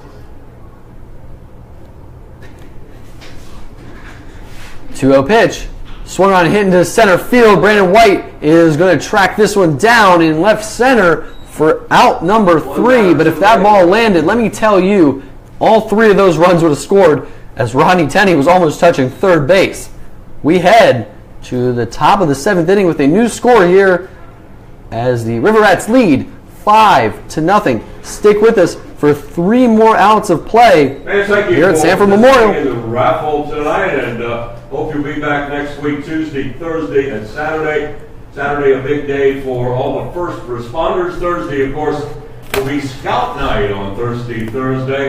So plan on being out for 1, 2, or all 3 of those games, and we appreciate you coming out this year.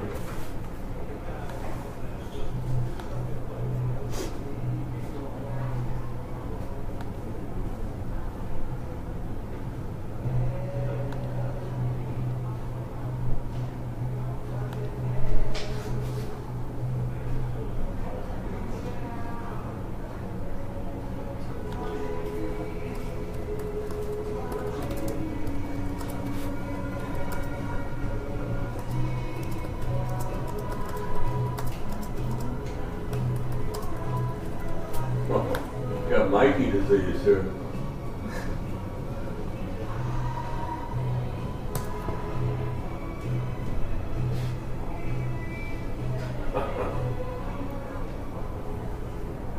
I don't know if you got it in the first game, but that would be 10 for Pruitt. It's the only way they can score them. Third base for less than 2 outs.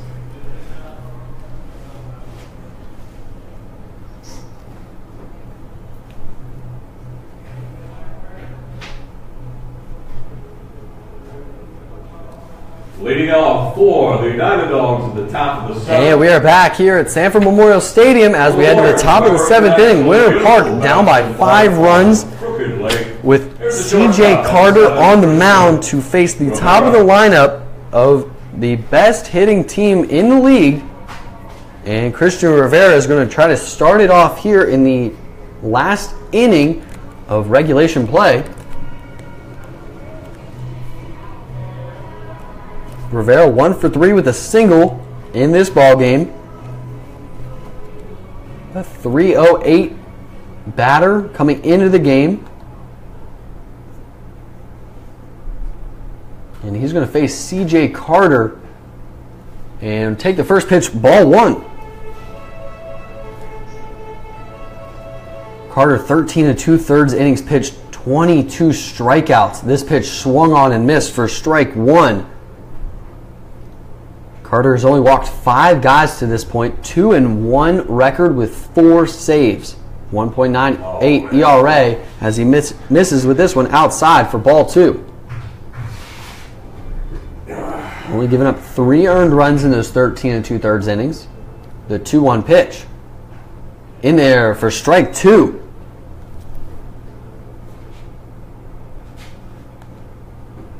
C.J. Carter likes to work quickly as he is all ready for this pitch. The 2-2. Swing and a miss. Strike him out for out number 1 here in the top of the 7th inning. And Rivera goes down for the second time via the strikeout, and that brings up Gibson Krasminski. 1 for 2 with a walk in this ball game.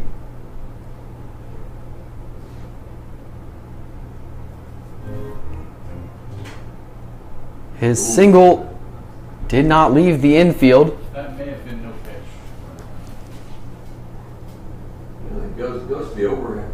It's right over the top when it's a left-handed batter.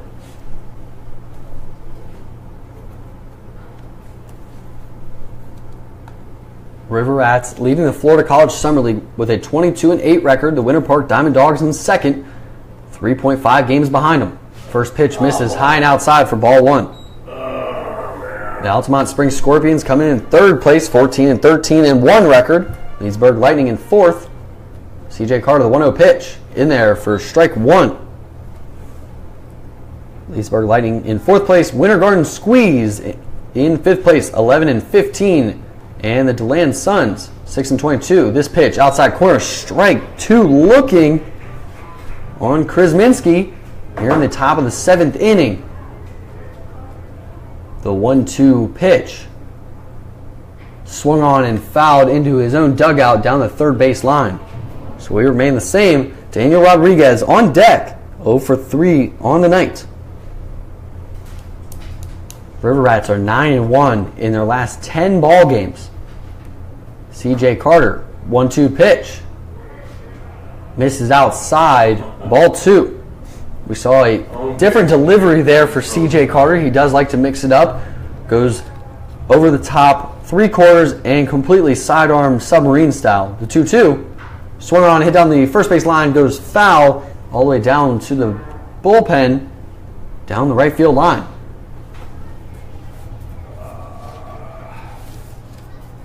This is game 2 of a doubleheader here at Sanford Memorial between these two teams. The 2-2 pitch misses inside, ball 3. The River Rats won game 1, 4-2, scored 2 runs in the 7th inning to take the lead and eventually win that ball game. The 3-2 pitch misses outside, and Carter walks him. And that brings up Daniel Rodriguez.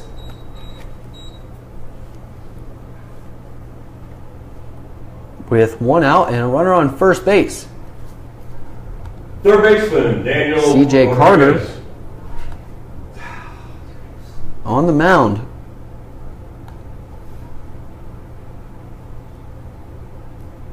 First pitch here, in there for strike 1. The DeLand Suns swept the Leesburg Lightning today in their doubleheader. The Squeeze and Scorpions were unable to play due to weather conditions. The 0-1 pitch misses too far inside, ball 1 on Daniel Rodriguez. 0 for 3 on the day with a strikeout swinging back in the 5th inning. He has a 1-1 count here with 1 out. This pitch swung on and fouled out of the stadium for strike 2.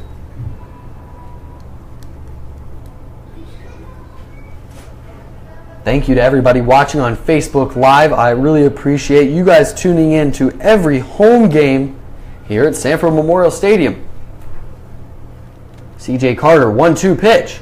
Misses inside, ball 2.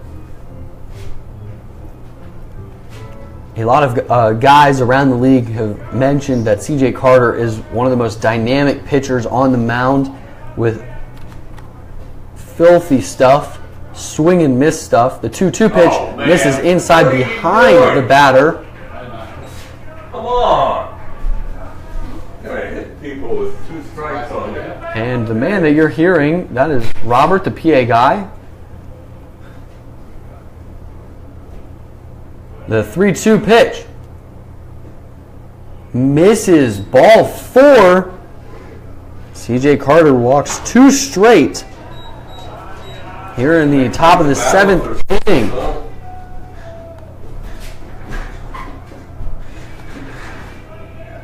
Home run hitter. And now coming up to bat, Jacob Catsby, 2 for 3 on the night. Double down the left field line, a single into right field. The lefty batter here. Just what you need. C.J. Carter now has walked 7 guys on the season, came into it with 5, and he walked 2 here in the top of the 7th inning. River Rats lead 5-0. Jacob Catsby at the plate. First pitch swung on and popped straight up, and that one is going to get out of the stadium here for strike 1. Catsby just batted in the 6th inning, was stranded on third base.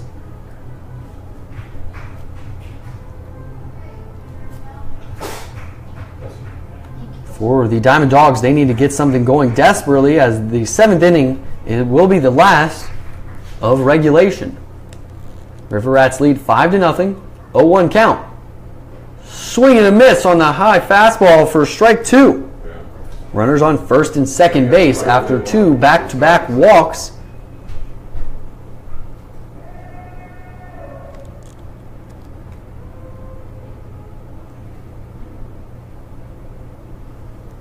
Oh-2 count here on Jacob Catsby.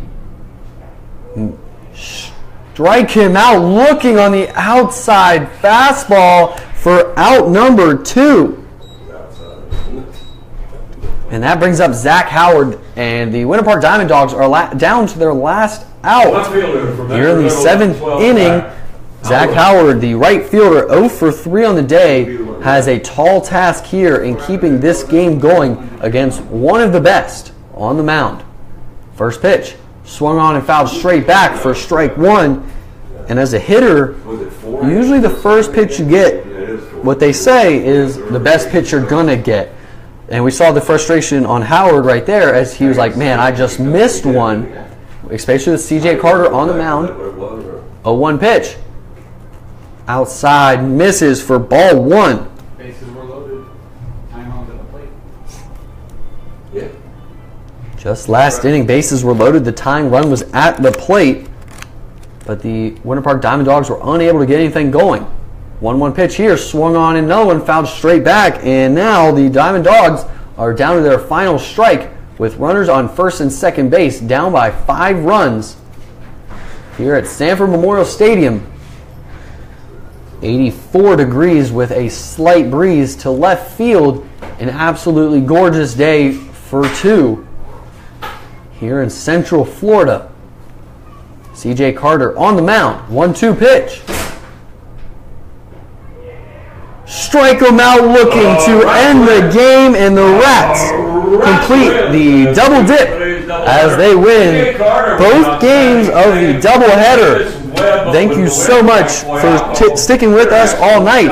And let me drop some knowledge on you. That was the first shutout on the mound for the Sanford River Rats. Thursday, of course, Scout Night. Every other team in the league has a shutout, and now the River Rats have joined them with their very first as they win this ball game 5-0 against the second place Winter Park Diamond Dogs. Thank you to everybody watching on Facebook Live all night long. I'm about to go get head coach Kevin Davidson. He'll be up here. We'll talk to him. Thank you so much for tuning in all night. And be sure to check out the interview in just a few minutes here on Facebook.